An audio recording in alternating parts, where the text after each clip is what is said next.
চলুন শুনে আসি ঘটনাটি। আসসালামু আলাইকুম লিসেনার্স, আমি ডক্টর আলিফ রাজি। কিছু ঘটনা সবসময় আনশেয়ার থাকে, তো কিছুদিন আগে একটি ঘটনা আমি বলে যেতে পারিনি, সেটি আজ আবার শেয়ার করছি আপনাদের সবার সাথে। আমার যে ঘটনাটি আমি শেয়ার করবো সেটি চিটাগং শহর থেকে একটি ঘটনা আমার কাছে এসছে, এবং যে ঘটনাটি নিয়ে এসছে তিনি আমার রোগী ছিলেন নিজে।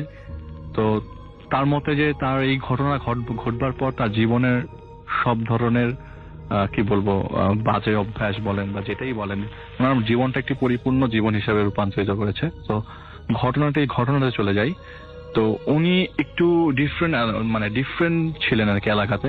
তো এলাকার মধ্যে অনেক রিচ ফ্যামিলির মধ্যে ওনার ফ্যামিলি একটি। তো ওনার অনেকগুলো প্রেস ছিল, প্রায় 24টা মতো প্রেস আছে ওনার চিটাগং এ। তো এতগুলো প্রেস উনি হ্যান্ডেল করা তো অনেক টাফ। তারপরেও এলাকার মানুষদের জন্য সবসময় উনি অনেক কিছু করেছেন। তো এলাকার মানুষ ওনার খারাপ সাইডটা সবসময় এড়িয়ে যেতেন। তার একটা বদ অভ্যাস ছিল যে উনি মদ্যপান করতেন, প্রায় সময় উনি মাতাল অবস্থায় বাসায় ঢুকতেন। প্রায় সময় ওনাকে দেখা যেত রাস্তার মোড়ে চিল্লাচিল্লি করছেন। তো এগুলি এড়িয়ে গেলে উনি এলাকার লোকের জন্য অনেক কিছু করেছেন, তাই জন্য হয়তোবা তারা এইসব খারাপ অভ্যাস অনেকে ওভারলুক করে যেতেন। ঘটনার দিন উনি যেদিন অফিস সবকিছু শেষ করে রাত 2টার দিকে বাসার দিকে যাচ্ছেন। তো ওই সময় আড্ডা শেষ করেই তিনি বাসার দিকে যাচ্ছেন। তো ওনার যে বড় প্রাডো গাড়ি, সেটি ওই বাসাটার সামনে ওই রোড দিয়ে ছাড়া অন্য রোড দিয়ে যাওয়া সম্ভব না। আরেকটি অল্টারনেটিভ রাস্তা আছে, কিন্তু ওই রাস্তা ছাড়া যাওয়া সম্ভব না। তো উনি রাস্তা দিয়ে গাড়ি যাচ্ছেন। আপনি হয়তো কি চিন্তা করবেন যে একটি গাড়ি হঠাৎ করে 100 বা 90 কিলোমিটার পার আওয়ার চলতে গিয়ে হঠাৎ করে জিরো হয়ে যাচ্ছে, হঠাৎ ব্রেক হয়ে যাচ্ছে, এবং আপনি ব্রেকে পা দেন নাই, আপনি কি চিন্তা করবেন ওই সময়? ওনার ক্ষেত্রে ঠিক একই ঘটনা ঘটেছে। উনি আউট অফ নোওয়্যার গাড়িটা হঠাৎ করে থেমে যায় এবং পুরো জিরো হয়ে যায় হঠাৎ করে, এবং তার মুভমেন্ট অলমোস্ট স্টিয়ারিং সাথে তিনি বাড়ি খান। খুব হার্ড যে বাড়ি খান তা না, কিন্তু এরকম ব্রেকে সাধারণত আপনি আহত হবেন ফর শিওর। কিন্তু উনি তেমন আহত হলেন না, গাড়িতে একদম জায়গা মতো দাঁড়িয়ে গেল এবং আশেপাশে কিছুই দেখা যাচ্ছে না। উনি যে রাস্তা ধরে আসছিলেন, হঠাৎ করে ওনার গাড়ি থেকে ঠিক 2 থেকে 3 ফিট সামনে একদল শিয়াল গাড়ির সামনে দিয়ে হেঁটে যেতে যাচ্ছে। এরকম অবস্থা যে শিয়ালটা ওনার কোনো ক্ষতি করছে বা এরকম কিছু না। শিয়াল এত আস্তে যাওয়ার কথা না, মনে হচ্ছে গরুর পাল যাচ্ছে, কিন্তু শিয়ালের পাল। উনি যে লাইট জ্বালিয়ে উনি দেখছে এক ঝাঁক শিয়াল আস্তে আস্তে গাড়ির সামনে দিয়ে যাচ্ছে। এই যাওয়া মুহূর্তে প্রায় 3.5 থেকে 5 মিনিট পর উনি যখন একটা সাউন্ড শুনলো যে গাড়িটার সামনে আগাও, এবং গাড়ির সাউন্ডটা আসলো তার পেছন থেকে। গাড়িতে কে জানি বসে আছে, গাড়িতে কেউ ছিল না, কিন্তু গাড়ি থেকে জানি বসে আছে। এই মুহূর্তে আপনি অবশ্যই গাড়ি টানতে বাধ্য হবেন। উনিও গাড়ি টানতে বাধ্য হলেন এবং উনি গাড়িটা আস্তে আস্তে টেনে নিয়ে সামনে যাচ্ছেন। তো কিউরিওসিটি মাইন্ড থেকে উনি আস্তে করে মাথার পেছন দিকে তাকিয়ে দেখে একটি মানুষওয়ালা বডিতে শিয়ালের মাথা, এবং উনি ওনার দিকে অপলক দৃষ্টিতে গাড়ির পেছনে তাকিয়ে আছেন। প্রিয় লিসেনার, আজকের এই এপিসোডটি খুবই ভয়ানক একটি এপিসোড। কেননা এই ভিডিওর মধ্যে আপনারা প্রত্যেকটা ঘটনায় শুনতে পাবেন সব থেকে বাছাই করা ভয়ানক ঘটনা। ভূতপ্রেমের যত ভয়ানক ঘটনা আছে, প্রত্যেকটা ভয়ানক ঘটনা আমি নিজেই বাছাই করে প্রতিনিয়ত এই ইউটিউব চ্যানেলে রাত 10টা বাজে পাবলিশ করে থাকি। তাই বলবো, যারা এখনো এই চ্যানেলটি সাবস্ক্রাইব করেননি, অবশ্যই চ্যানেলটি সাবস্ক্রাইব করে নেবেন। তাহলে চলুন এই ভিডিওর মধ্যে একটি লাইক দিয়ে আমরা প্রত্যেকটা ঘটনা শেষ পর্যন্ত শুনে আসি। উনি এই অবস্থায় গাড়িটি খুব জোরে টানতে টানতে বাসার প্রায় কাছে এসেই ওনার সেন্স থাকে না, উনি গাড়ির ভিতরে অজ্ঞান হয়ে যান। যখন ঘুম ভাঙার পরে রাত সকালবেলা উনি দারোয়ানকে ডাক দেয়, এবং ঘুম ভাঙে তার বাসার ভেতরে ঘুম ভাঙার পরে তিনি দারোয়ানকে ডাক দেয়, কিরে আমি এখানে কেন? বলে কি, স্যার রাত্রে 3টার দিকে তো আপনি গাড়ি বাসায় ঢুকানোর পরে গাড়ি থেকে আর নামেন নাই, তো সবাই ভেবেছিল যে আপনি মদ খেয়ে আসছেন কিনা বা কিছু, আপনাকে আর গাড়ি থেকে নামানো হয় নাই, তো সবাই আপনাকে আর ডাকাডাকি করি নাই, আপনি দেখলাম যে ঘুমাচ্ছেন গাড়ির ভেতরে। উনি খুব অবাক হয়ে গেলেন যে এই ঘটনাটা আসলে আমি কার সাথে শেয়ার করবো। বাসায় অ্যাকচুয়ালি ওনার সবার সাথে বনিবনা হচ্ছিল না, তো উনি ভাবলেন যে আমি মার সাথে জিনিসটা শেয়ার করি। তো মার সাথে শেয়ার করার পর মা বললো, তুই কোথা থেকে মদ খেয়ে আসছিস, তুই এসব বাদ দে, এসব জিনিসগুলো বাদ দে, এই ঘটনাগুলো আমি জানি না তোর সাথে কি ঘটছে। তো উনি বারবার মাকে বোঝানোর চেষ্টা করেছে যে না মা, আমি আসলে মদ্যপান করে আসিনি, ওই দিন আমার হিতাহিত জ্ঞান ছিল, কিন্তু আমি এরকম কেন দেখলাম। তো যাই হোক, উনি এই ঘটনার পরে যেদিন আরেকটি ঘটনা ঘটে যায়, উনি এই জিনিসটা পরে আর পাত্তা দেননি, মনে করেছেন যে আসলে হয়তো আমারই ভুল ছিল বা আমি কিছু একটা ভুল দেখেছি, এরকম হয়তো আর দেখবো না। এই জিনিসটা চিন্তা করে তিনি নর্মাল লাইফ লিড করতে থাকলেন।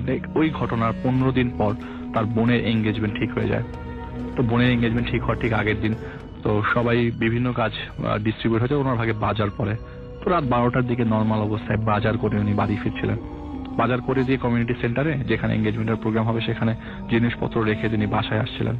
বাসায় আসবার সময় ঠিক একই জায়গায় হঠাৎ করে গাড়িটি জিরোতে ব্রেক করে ফেলেন। মানে ওনার অজান্তে গাড়িটি জিরোতে ব্রেক কে করেছে ওনার কোনো ধারণা নেই, কারণ ওনার কোনো আইডিয়া নেই।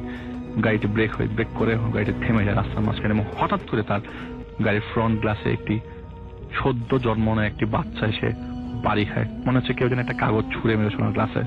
বাচ্চাটি থেতলে ওনার গাড়িতে একদম থেতলে পড়ে। সামনে কিছু নাই, সামনে অন্ধকার, পিছনে অন্ধকার। এই অবস্থায় উনি গাড়ির দরজা খুলে এক দৌড় দেন যে জীবনে যা আছে গাড়িতে আর উঠবো না। সামনে এগিয়ে প্রায় অনেকটুকু দৌড়ানোর পরে সামনে গিয়ে দেখলেন যে 3-4 জন লোক রাস্তা দিয়ে হেঁটে যাচ্ছে। তো ওনাদের কাছে সাহায্য নেবার জন্য ওনার একজনের ঘাড়ে যে পিছনে যে ছিলেন সর্বপিছনে তার ঘাড়ে যে হাত দিলেন, আমাকে একটু হেল্প করবেন।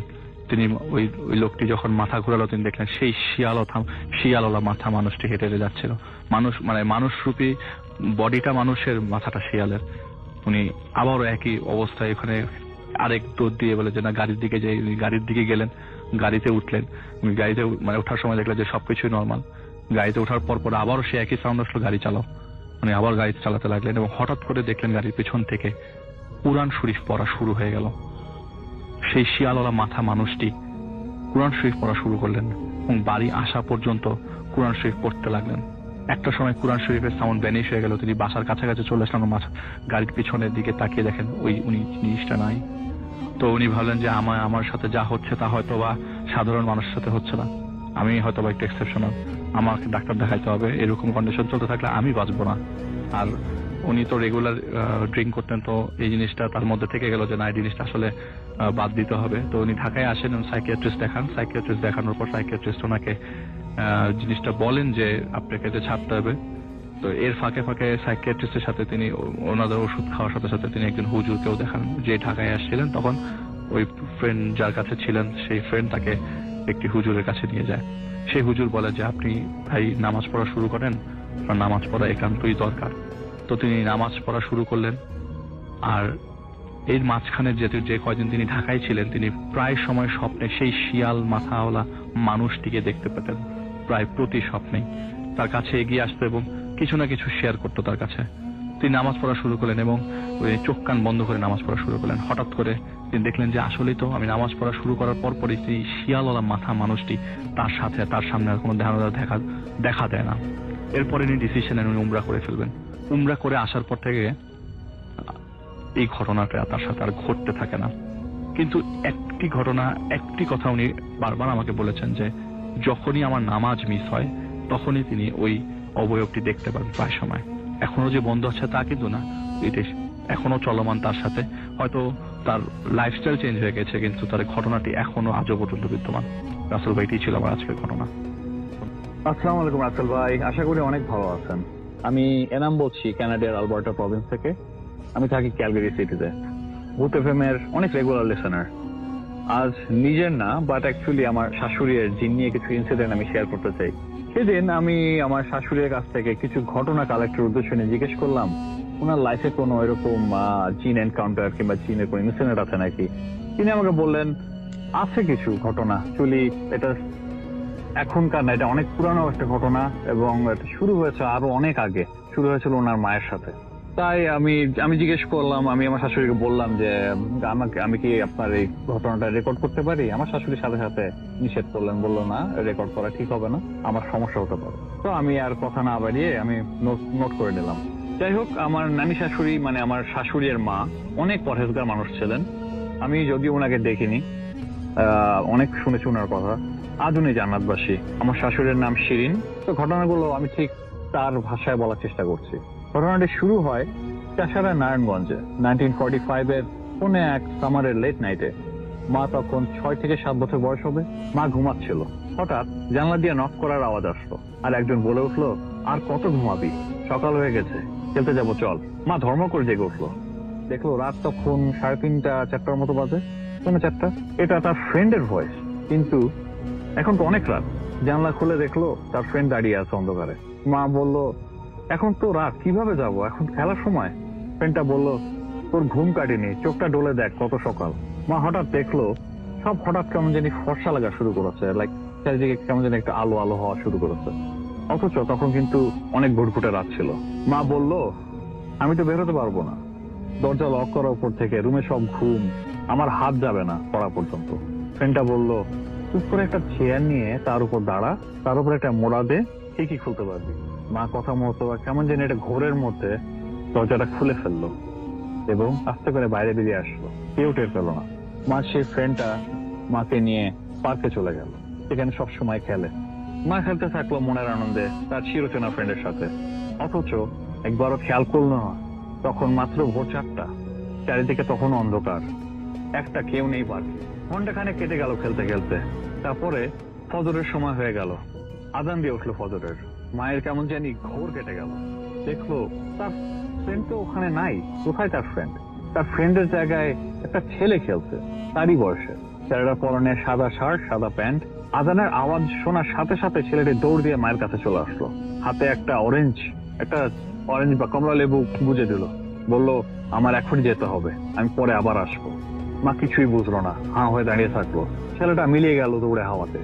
আর এলাকার এক নেইবার মাকে দেখলো একা একা মাঠের মধ্যে দাঁড়িয়ে আছে।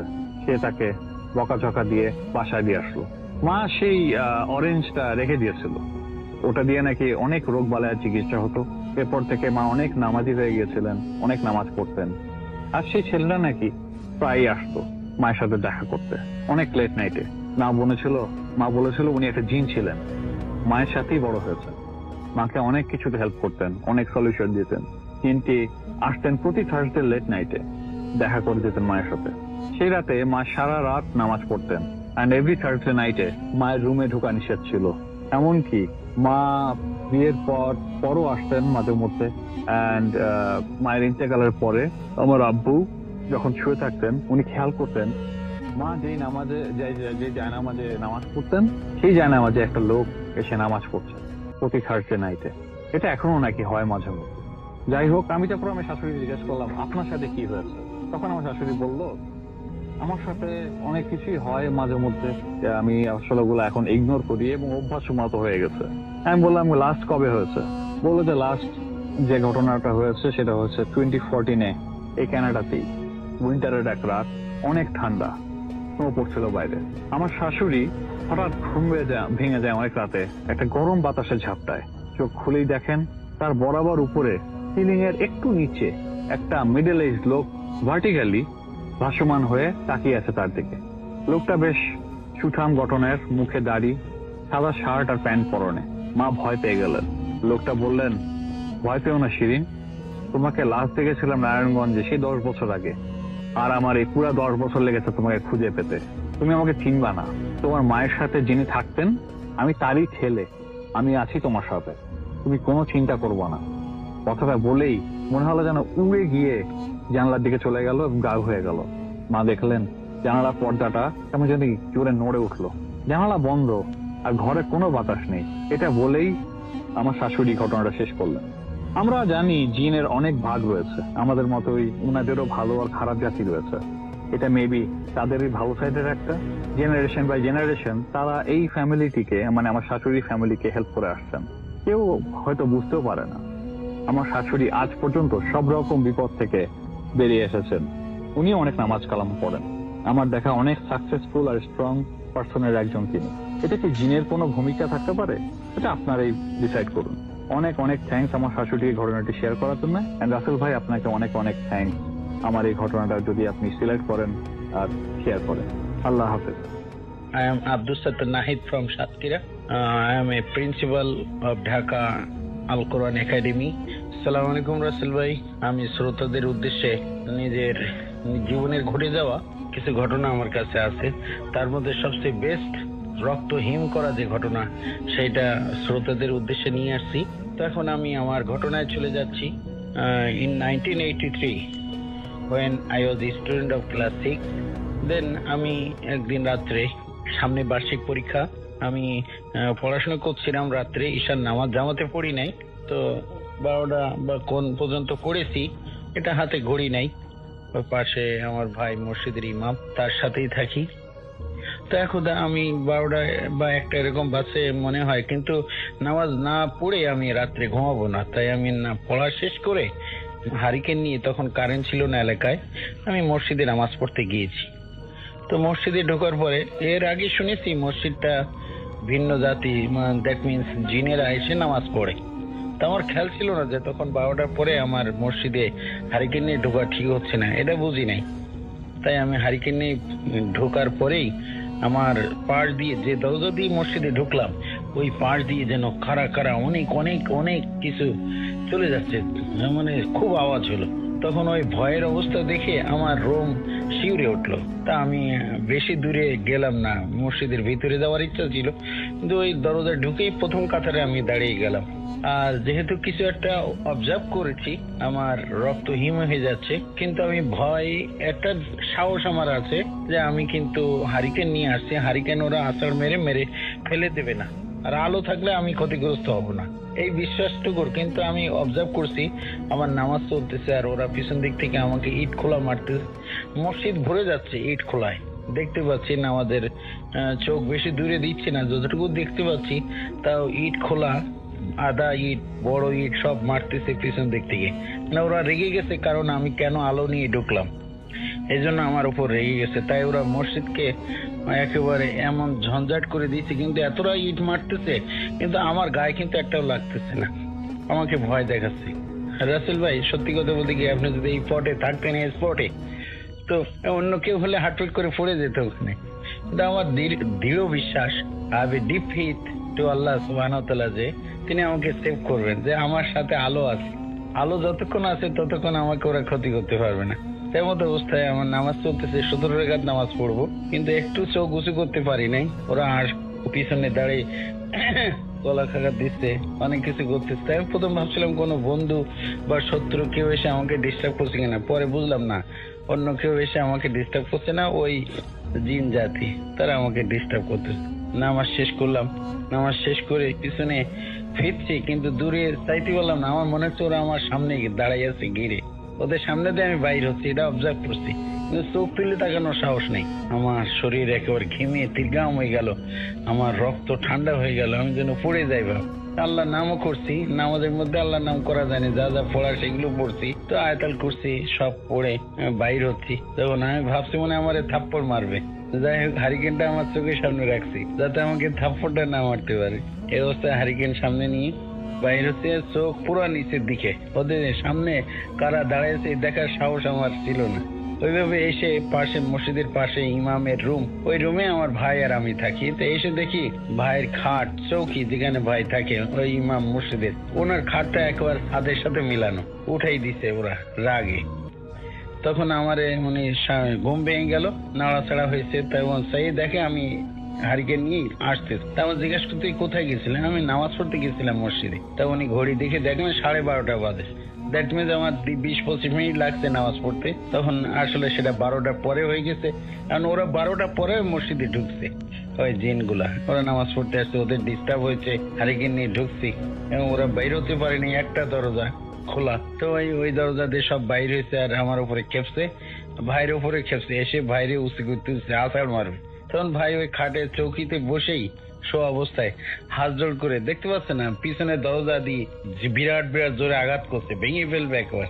ওই ইমামের রুমের যে দরজাটা, পিছনের দরজা দিয়ে এসে বড় কাঠ গাছ ধরে এরকম গুতা মারতেছে, দরজা ভেঙে যায়।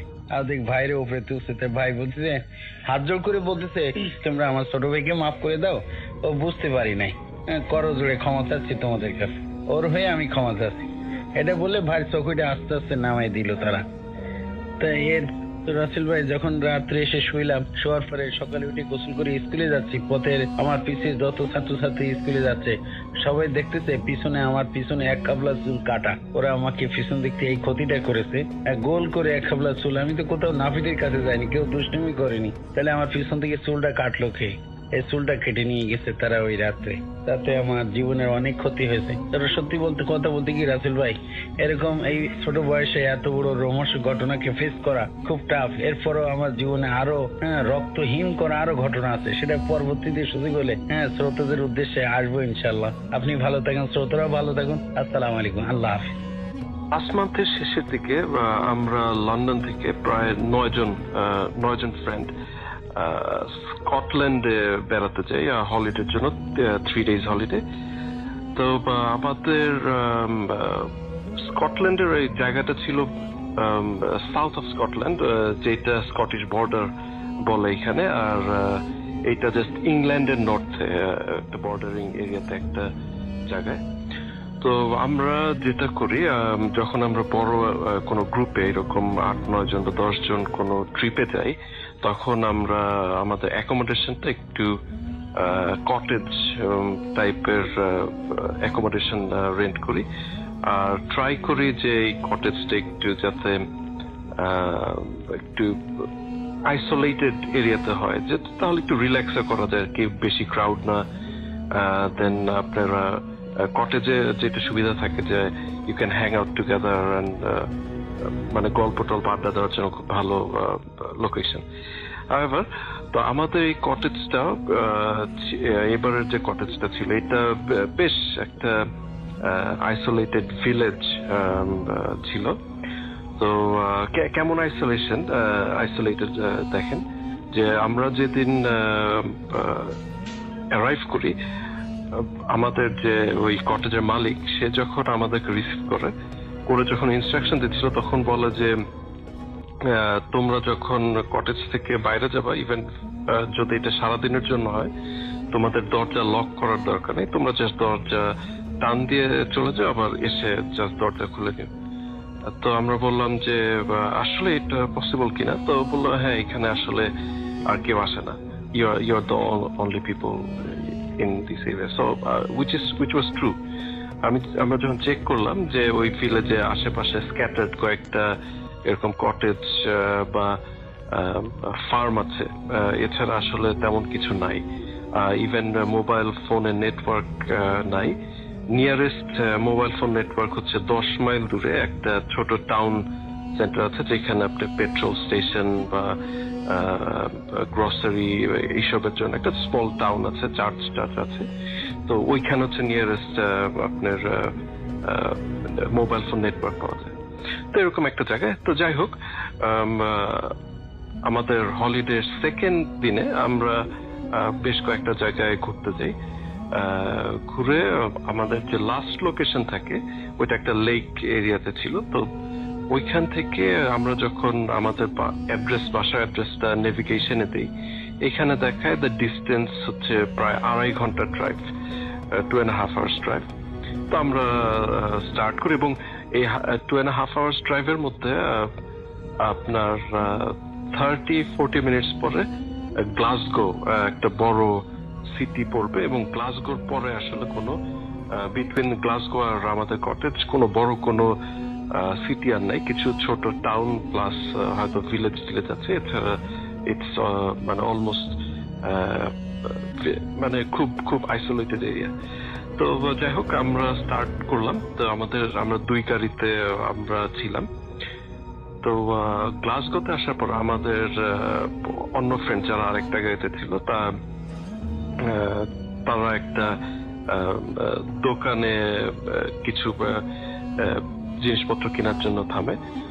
তো আর আমরা ক্যারি ফরওয়ার্ড করি যে কটেজের দিকে ব্যাক করার জন্য। তো আমাদের 2 গাড়ির মধ্যে অ্যারাউন্ড 35-40 মিনিটস একটা গ্যাপ ক্রিয়েট হয়। তো যখন আমরা গ্লাসগো লিভ করার পরে যে রোডটা, এটা এক্সট্রিমলি বিউটিফুল আপনার ড্রাইভ। কখনো আপনি বনের ভিতর দিয়ে ড্রাইভ করতেছেন, আবার কখনো হচ্ছে পাহাড়ের নিচ দিয়ে বা লেকের পাশ দিয়ে, ফ্যান্টাস্টিক রুট। তো আমরা এনজয় করতেছিলাম ড্রাইভ। তো এর মধ্যে আস্তে আস্তে অন্ধকার হয়ে আসলো।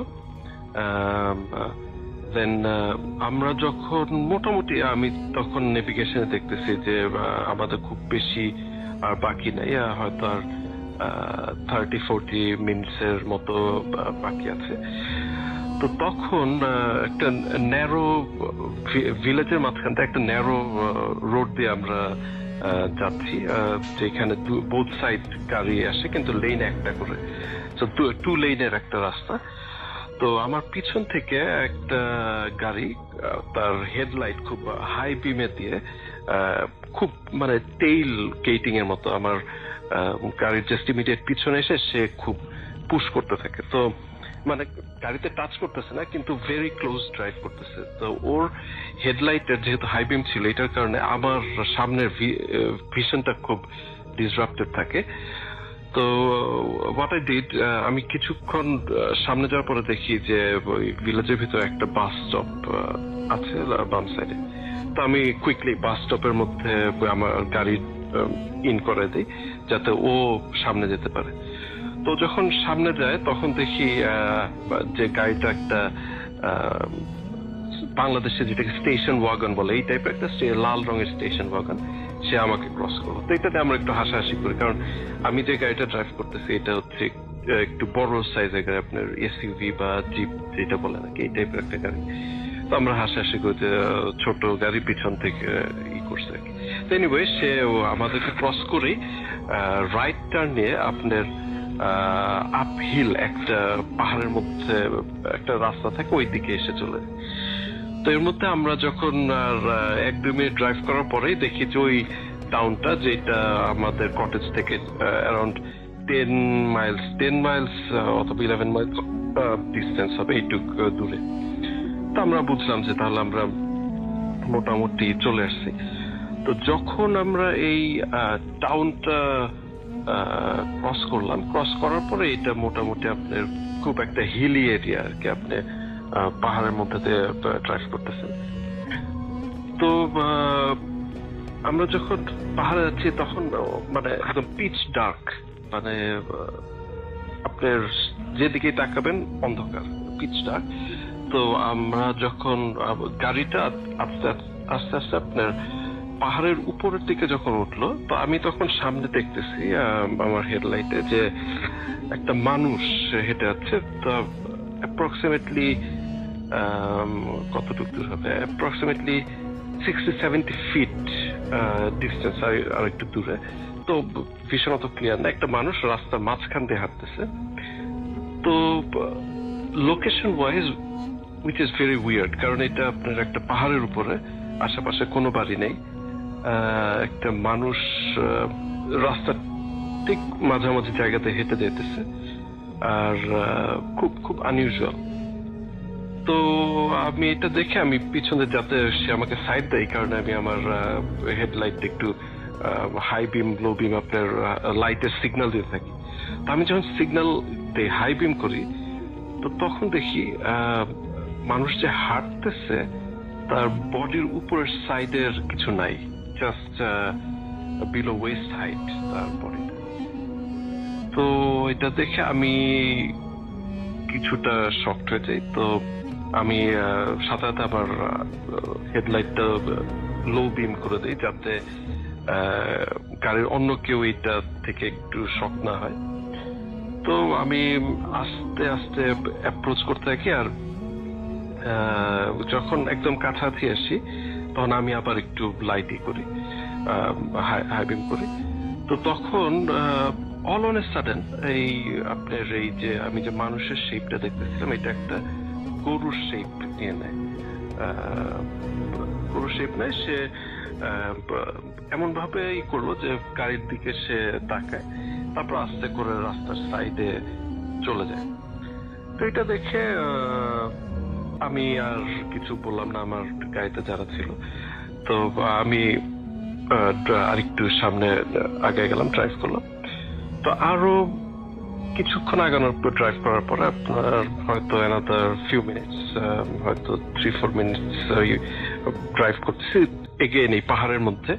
আর পাহাড়ের এই রাস্তাগুলো কিন্তু 2 লেনের না, 1 লেনের রাস্তা।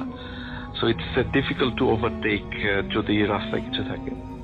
তো যাওয়ার পরে এইবার দেখি রাস্তার মাঝখানে ভেড়া দুইটা ভেড়া বসা। তো ওইটা আমি খুব একটা সারপ্রাইজ হইনি, কারণ এই স্কটিশ হাইল্যান্ডে আপনার পাহাড় ভর্তি মানে ভেড়াটা ভেরি কমন এবং এই রাস্তা ছাড়াও আশেপাশে অনেক ভেড়া ছিল তখন। তো আমি ওই ভেড়া দেখে আমি কাছে যখন গাড়ি গেল, তো আমি ওই প্রথমে হেডলাইট দিয়ে ওকে করতেছি, তো ভেড়া দেখি সরে না, তো সে গাড়ির দিকে তাকায় আছে। তো কিছুক্ষণ লাইটই করার পরে এরপরে আমি হর্ন হং করলাম, হর্ন হং করার পরেও মুভ করতেছে না। তো সেকেন্ড টাইম হং করার পরে সে উঠে আস্তে করে দেখি সাইডে গেল রাস্তা। তো যাই হোক, আমি আরো সামনে গেলাম। তো এখন এই মুহূর্তে আমার গাড়ি ডাউন হিল, মানে এখন পাহাড়ের থেকে নিচের দিকে নামতেছে। তো নামতে রাস্তাটা স্ট্রেইট যাচ্ছিল, হঠাৎ করে দেখি নেভিগেশনে আমাকে বলতেছে টার্ন লেফট। তো যেখানে টার্ন লেফট নিতে বললো, এটা আসলে একটা ডার্ট রোড, মানে এটা একটা অফ রোড, এটা কোনো রেজিস্টার্ড রোড না, আপনার পাথর টাথর বা কাঠের গুঁড়ি এই টাইপের একটা রাস্তা। এবং এইটা পুরা মানে রাস্তাটা গহীন বনের ভিতর দিয়ে। তো আমি লেফটে টার্ন করলাম।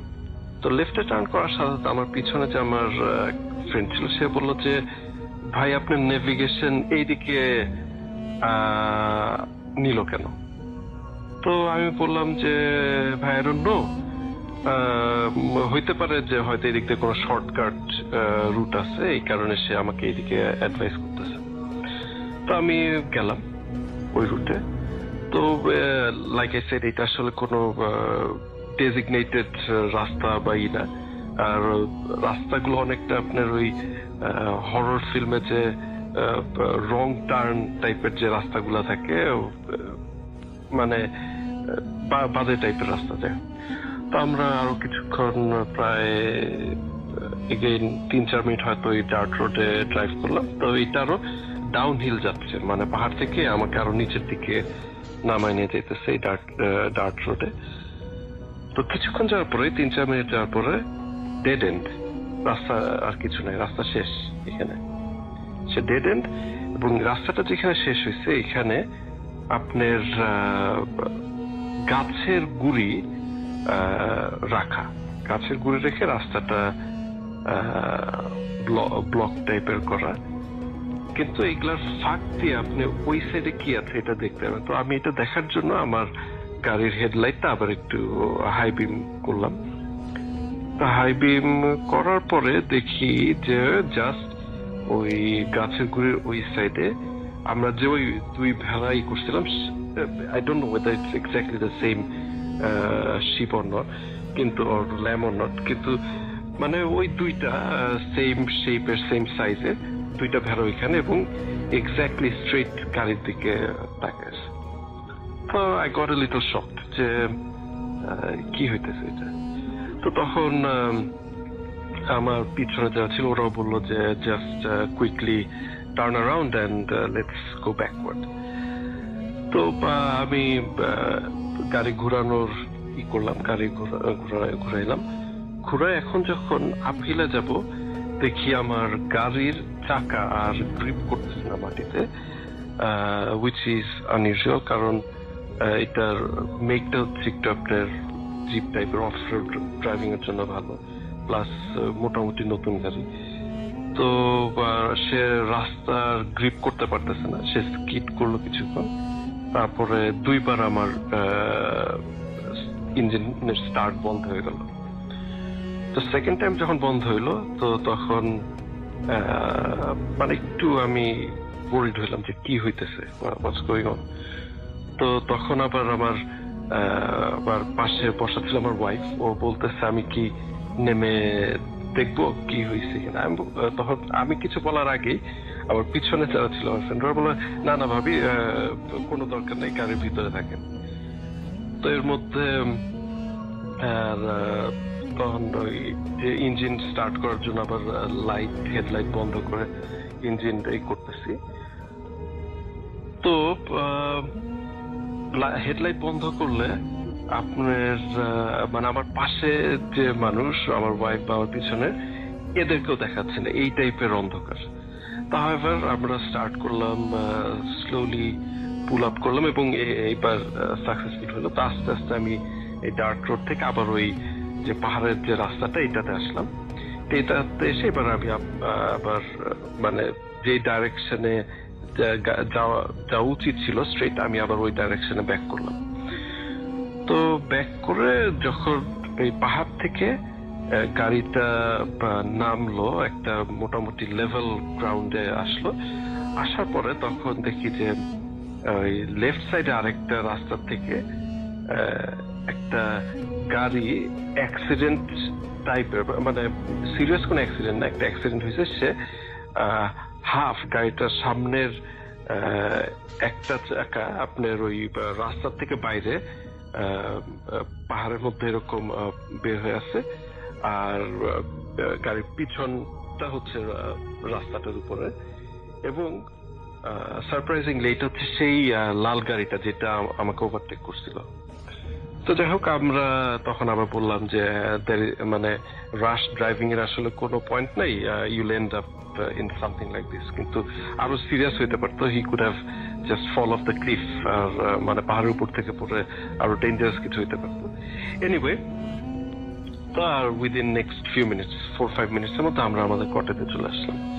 তো স্টোরিটা, ইনসিডেন্টটা এখানেই শেষ না। মজার ব্যাপার হচ্ছে আরো 25-30 মিনিট পরে আমাদের যে আরেকটা গাড়ি ছিল, আমার ফ্রেন্ডরা, তারা ব্যাক করলো। ব্যাক করে আমার ওই গাড়ির আমার এক ফ্রেন্ড বলতেছে যে we had a experience on the way to the cottage from Glasgow. আমার কি হয়েছে? তো বললো যে এই টাউনটার আগে একটা ওই গাড়িটা আমার ফ্রেন্ডের ওয়াইফ ড্রাইভ করতেছিল। তো বললো যে একটা গাড়ি খুব হাই বিম লাইট দিয়ে সে খুব ওর পিছনে ড্রাইভ করতেছিল। তো তখন সে ওই রাস্তার একদম সাইডে যে কোনোভাবে মানে ওই গাড়িটাকে যাওয়ার গিভঅ্যাওয়ে দেয়। তো গিভঅ্যাওয়ে দেওয়ার পরে ওই গাড়িটা ওদেরকে ক্রস করে, একটা লাল রঙের স্টেশন ওয়াগন টাইপের গাড়ি ক্রস করে।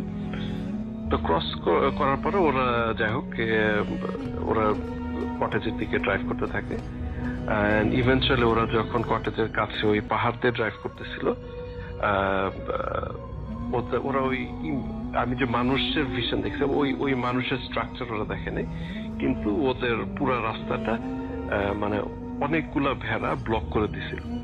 তো ওরা ওইখানে অনেকক্ষণ ওয়েট করতে হয়েছে। পরে স্লোলি বেশ কিছুক্ষণ ভেড়াগুলাকে মানে গাড়িতে অলমোস্ট পুশ করার পরে তখন তারা ওকে কিছু দূর করছে আর কি, স্লো মুভ করতে হয়েছে। এরপরে তারা যখন কটেজের কাছাকাছি আসছে, এসে দেখে যে ওই যে গাড়িটা ওদেরকে ওভারটেক করছে সেটা এই একটা অ্যাক্সিডেন্ট করছে এবং ওই হ্যাং করে রয়েছে টায়ারটা মানে পাহাড়ের ক্লিফ থেকে বাইরে, আর গাড়িটা ওইখানে করা।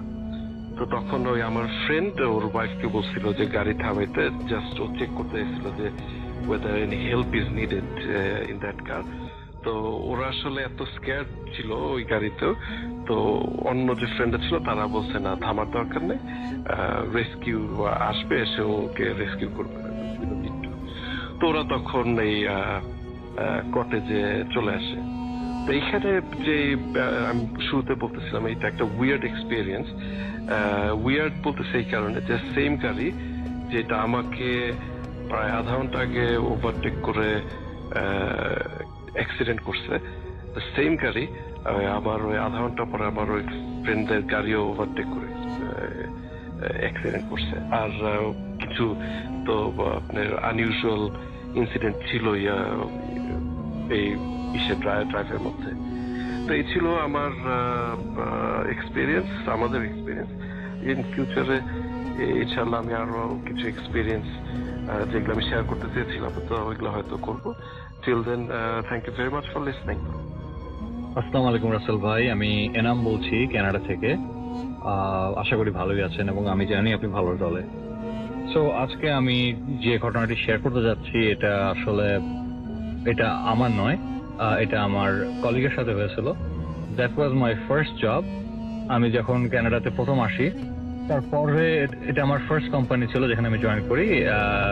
এটা একটা খুব বড় থিয়েটার কোম্পানি ছিল, স্মল লাইক আর্ট সেন্টার। সঙ্গত কারণে আমি নামটি শেয়ার করছি না। আমার ছিল তখন নাইট শিফট। আমি তখন ওখানে অডিও ভিজুয়াল আর ইভেন্ট সেট আপে কাজ করতাম রাত্রেবেলা। সো লাইক নেক্সট ডেতে যেসব শো থাকতো, লাইক থিয়েটারে যেরকম থাকে, ওগুলোর সেট আপ আমরা করতাম রাত্রেবেলা, লাইক হোল নাইট। তো যেটা হয়েছিল, আমি শুরুতে খুব ভয়, কেমন জানি গা ছমছমে একটা পরিবেশ থাকে। এটা মোটামুটি প্রায় 70 বছর পুরানো বিল্ডিং, বেশ নাম করা এবং বেশ পরিচিত ক্যালগারি সিটিতে। সো আমি কাজ করা শুরু করলাম। এখানে 3-4টা থিয়েটার ছিল, একটা থিয়েটার ছিল আন্ডারগ্রাউন্ডে, আমি ওখানে কাজ করতাম। এক রাত্রে আমি সেই আন্ডারগ্রাউন্ড থিয়েটারে কাজ করছি, মোটামুটি পুরো ডার্ক, কিছু এমার্জেন্সি লাইট জ্বলে।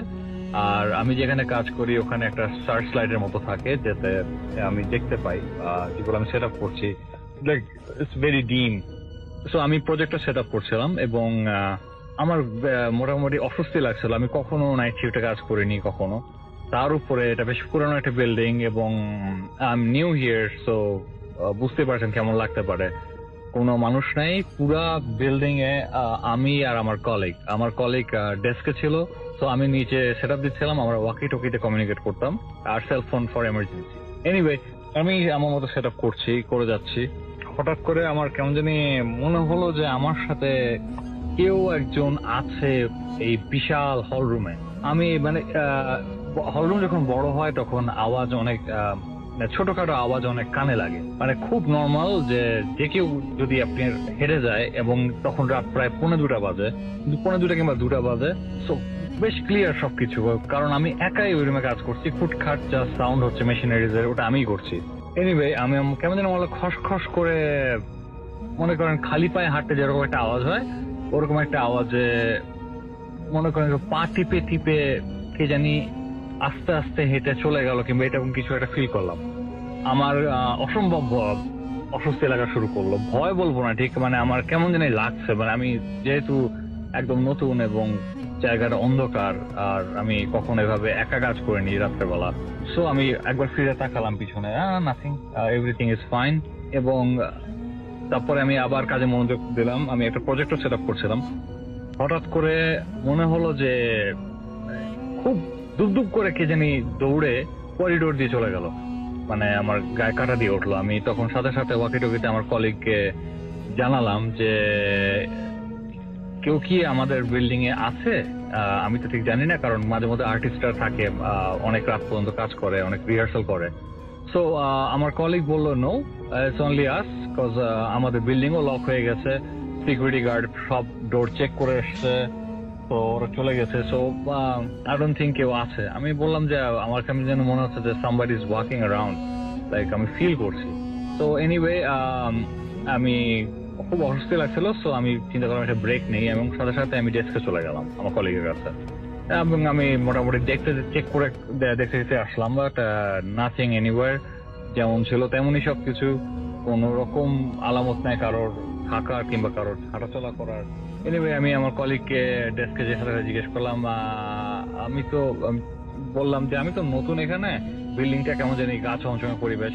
তো আমার কলিগ হাসছে, বললো যে ইউ আর নট নিউ, এর আগে যারা কাজ করেছে ওরাও জানে রাত্রে নাইট শিফটে কাজ করলে এরকম লাগে, নতুন এসছো তো। এনিওয়ে, আমি তখন বললাম যে আচ্ছা, আমার খুব interest horror stories and everything, আমি পড়ি, আমি ভয়ও পাই আবার পড়িও, এটা আমার অভ্যাস। এনিওয়ে, আমি আমার কলিগকে জিজ্ঞেস করলাম যে এরকম কি কোনো ঘটনা আছে, কারণ সব জায়গারই তো একটা ঘটনা থাকে। বিল্ডিংটা যেহেতু পুরানো, আমি শিওর যে হয়তো বা কেউ কি কখনো কিছু ফিল করেছে কিংবা দেখেছে। বললো যে দেখো, আমি এইসব ব্যাপারে কথা বলতে চাই না, এটা উচিত না। তুমি নতুন এসছো, তোমার ট্রেনিং চলছে, so I don't want to share anything with you right now. আমার that means you are hiding something, অবশ্যই আপনি কিছু লুকাচ্ছেন। এনিওয়ে, তখনও বললো যে ইটস নাথিং, আসলে মানুষের হ্যালুসিনেশন হয় অনেক সময়, এবং অনেকে অনেক কিছু ফিল করে। এবং কিছু কিছু মানুষ বলে যে সাম অফ দ্য প্লেসেস এই বিল্ডিং এর হন্টেড। আমি বললাম যে মানে কিভাবে হন্টেড, মানে একটা কারণ তো থাকে। এনিওয়ে তখন ও একটু আমতা করলো এবং বললো যে ওকে, আমি তোমাকে একটা স্টোরি বলি, but you have to promise যে তুমি এটা শেয়ার করবা না ম্যানেজারের সাথে যে আমি তোমাকে এটা বলেছি, কারণ তুমি ভয় পেতে পারো এবং ভয় পেয়ে হয়তো তুমি ম্যানেজারের কাছে কমপ্লেন করতে পারো, অনেক কিছু বলতে পারো যেখানে তোমার জব নিয়ে সমস্যা হতে পারে। আমি বললাম নো, আমি অসম্ভব, আমি কারোর সাথে কোনো শেয়ার করবো না, আই প্রমিস, আপনি আমার সাথে শেয়ার করতে পারেন। এনিওয়ে তখন খুব ছোট বললো যে আমি এই কোম্পানিতে প্রায় 15 বছর ধরে কাজ করছি। এখন তো অনেক ভালো সবকিছু, অনেক কিছু আপডেটেড হয়েছে, তখন অনেক ব্যাকডেটেড ছিল সবকিছু। তো তখন আমাদের এখানে এক মেয়ে কাজ করতো, মেয়েটার নাম ছিল জুলিয়া। তো জুলিয়া একবার রাত্রে এরকম আমার জায়গায় ডেস্কে ছিল, আমি তখন নিচে সেট আপ দিচ্ছিলাম।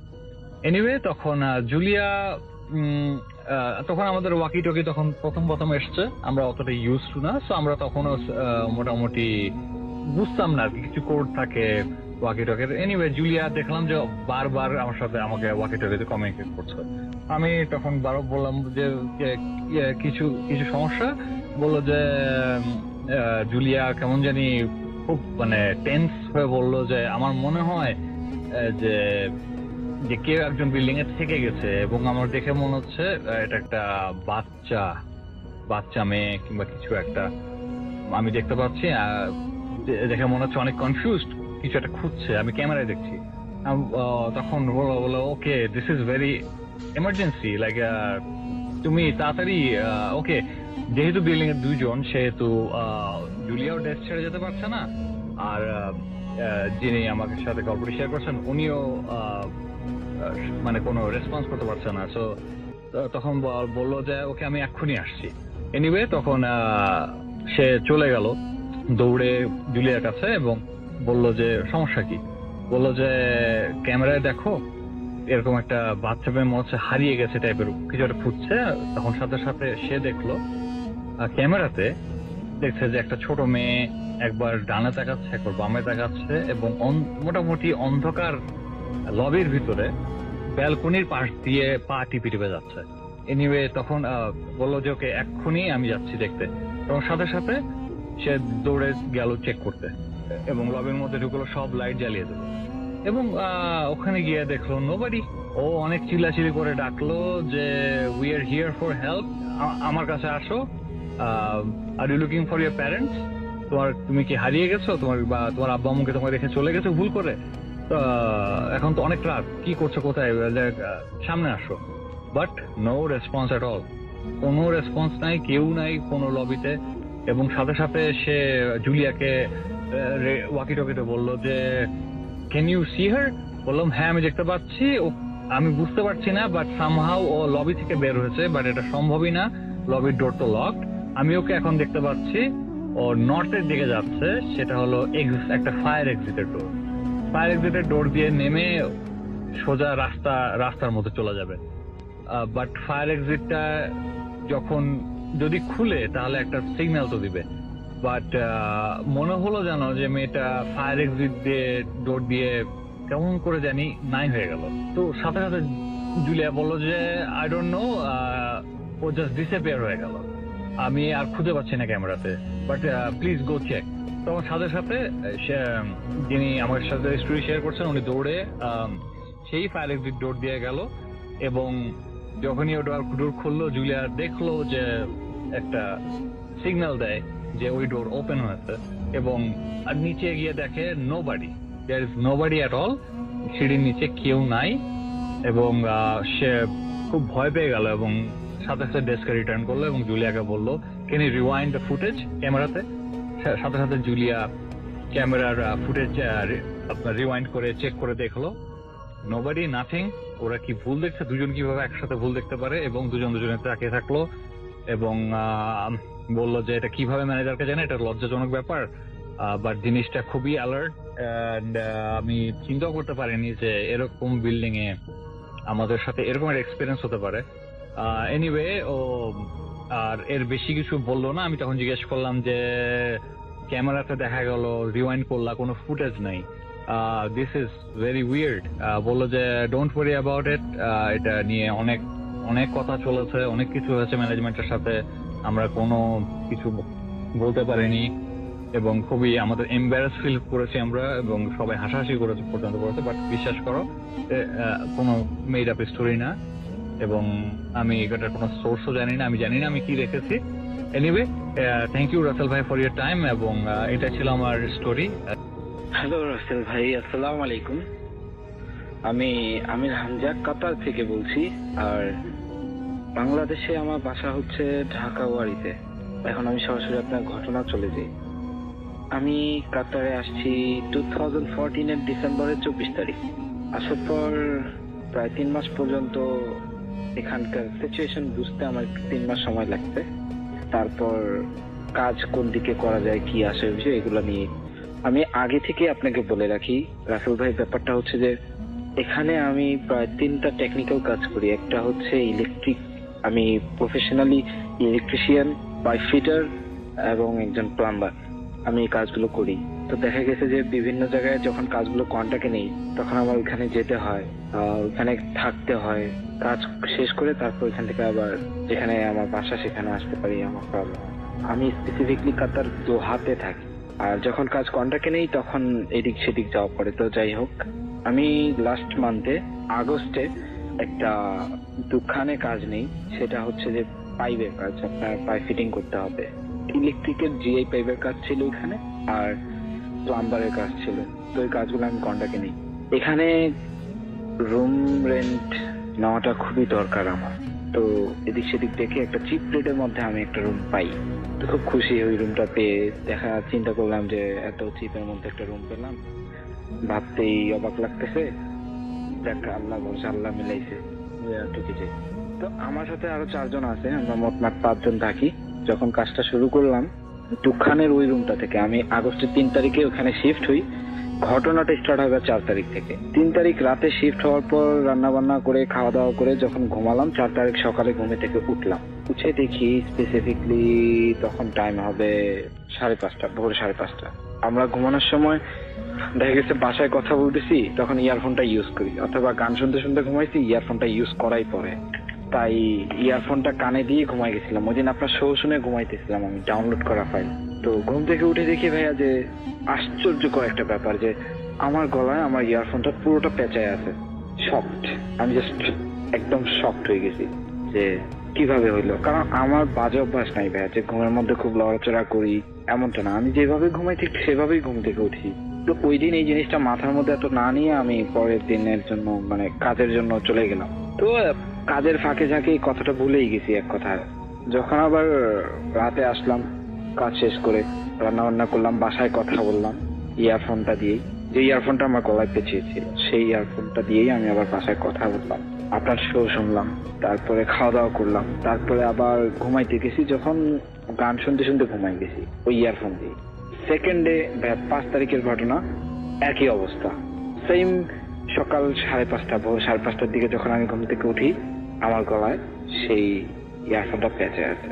এইবার কিন্তু ভাই আমি একটু টেনসড হয়ে গেলাম, চিন্তিত। সারাদিন আমার মাথার মধ্যে এটা ঘুরতে থাকলো যে কি ব্যাপার, আমি আমার গলায় এটা কিভাবে আসলো বা কিভাবে পেঁচালো, মানে ভেবেই পাচ্ছি না। নাকি আমি ঘুমের ঘোরে উল্টাপাল্টা দেখলাম, যাই হোক এরকম কিছু ভেবে আবার এটারে অ্যাভয়েড করলাম, স্কিপ করলাম। তো এমনটা যখন ফেস করতেছি, রুমমেটদেরকে বলবো কি বলবো না, এমন একটা হিতাহিত জ্ঞান পাইতেছি না। কারণ ব্যাপারটা হচ্ছে যে ভাইয়া এখানে আপনজন বলতে কেউ থাকে না। প্রবাস লাইফে সব নিজেরটা নিজেই করতে হয়। দেখা গেছে ওদেরকে বলবো, ওরা এটা নিয়ে হাসবে, আমার রাগ উঠবে, তখন ওদের সাথে কথা বলা বন্ধ, এটা ওইটা, এগুলোর মানে নানান চিন্তা করে আমি আর ওদেরকে বলিনি। তো ভাই বিলিভ করেন, টানা ব্যাক টু ব্যাক আমার সাথে 5 দিন এই ঘটনাটা ঘটলো। ঘটার পরে আমার আর মানে এইবার আমি একদম ভয় পেয়ে গেছি যে কি করা যায়। তখন চিন্তা করলাম যে ইয়ারফোনটা যেহেতু নিয়ে ঘুমাই, তাহলে যেহেতু আমার ঘুমের মধ্যে প্রবলেম হয়, তাহলে এটা একটু চেঞ্জ করে দেখি, ব্লুটুথ হেডফোন ইউজ করে দেখি কি হয়। তা আমি মার্কেটে যে এখানে ব্লুটুথের ইয়ারফোনটা 50 রিয়াল কি 40 রিয়ালের মধ্যে পাওয়া যায়, আমি একটা ব্লুটুথ ইয়ারফোন কিনে বাসায় আসলাম। ওই ইয়ারফোনটাকে সুন্দর করে প্যাকেট করে আমার ব্যাগের পকেটে ঢুকিয়ে রাখলাম। টোটাল ওটা সেফ। আমার ব্যাগ কেউ যথারীতি ধরেও না। তো ওই দিন রাতে আমি ব্লুটুথ হেডফোন নিয়ে ঘুমাইছি, আপনার শোই শুনলাম। কারণ আমি দেখা গেছে যে শোটা 10 মিনিট শুনছি, আমার ঘুম এসে পড়ছে, আর বাকিগুলো শুনতে পারিনি। তো পরের দিন আবার শুনতে পারলাম, ডাউনলোড করা ফাইল, অত টেনশন থাকতো না। তো এরকমই। তো দেখা গেছে যে এইবার কিন্তু ভাইয়া আমি মানে জাস্ট মানুষ যদি একটা আকাশ থেকে ডাইরেক্ট জমিন পর্যন্ত ঠাস করে পড়ে, আমারও সিচুয়েশনটা এমনটাই হয়েছে। হয় আমার মাথায় আকাশ ভেঙে পড়ছে, নয় আমি আকাশ থেকে জমিনে পড়ছি, এরকম কিছু। কারণ আমি ইয়ারফোন নিজ হাতে ব্যাগের পকেটে কালকে গুছিয়ে রাখছি। সেই ইয়ারফোনটা কিভাবে আমার গলার মধ্যে পরের দিন সকালে পেঁচিয়ে থাকলো।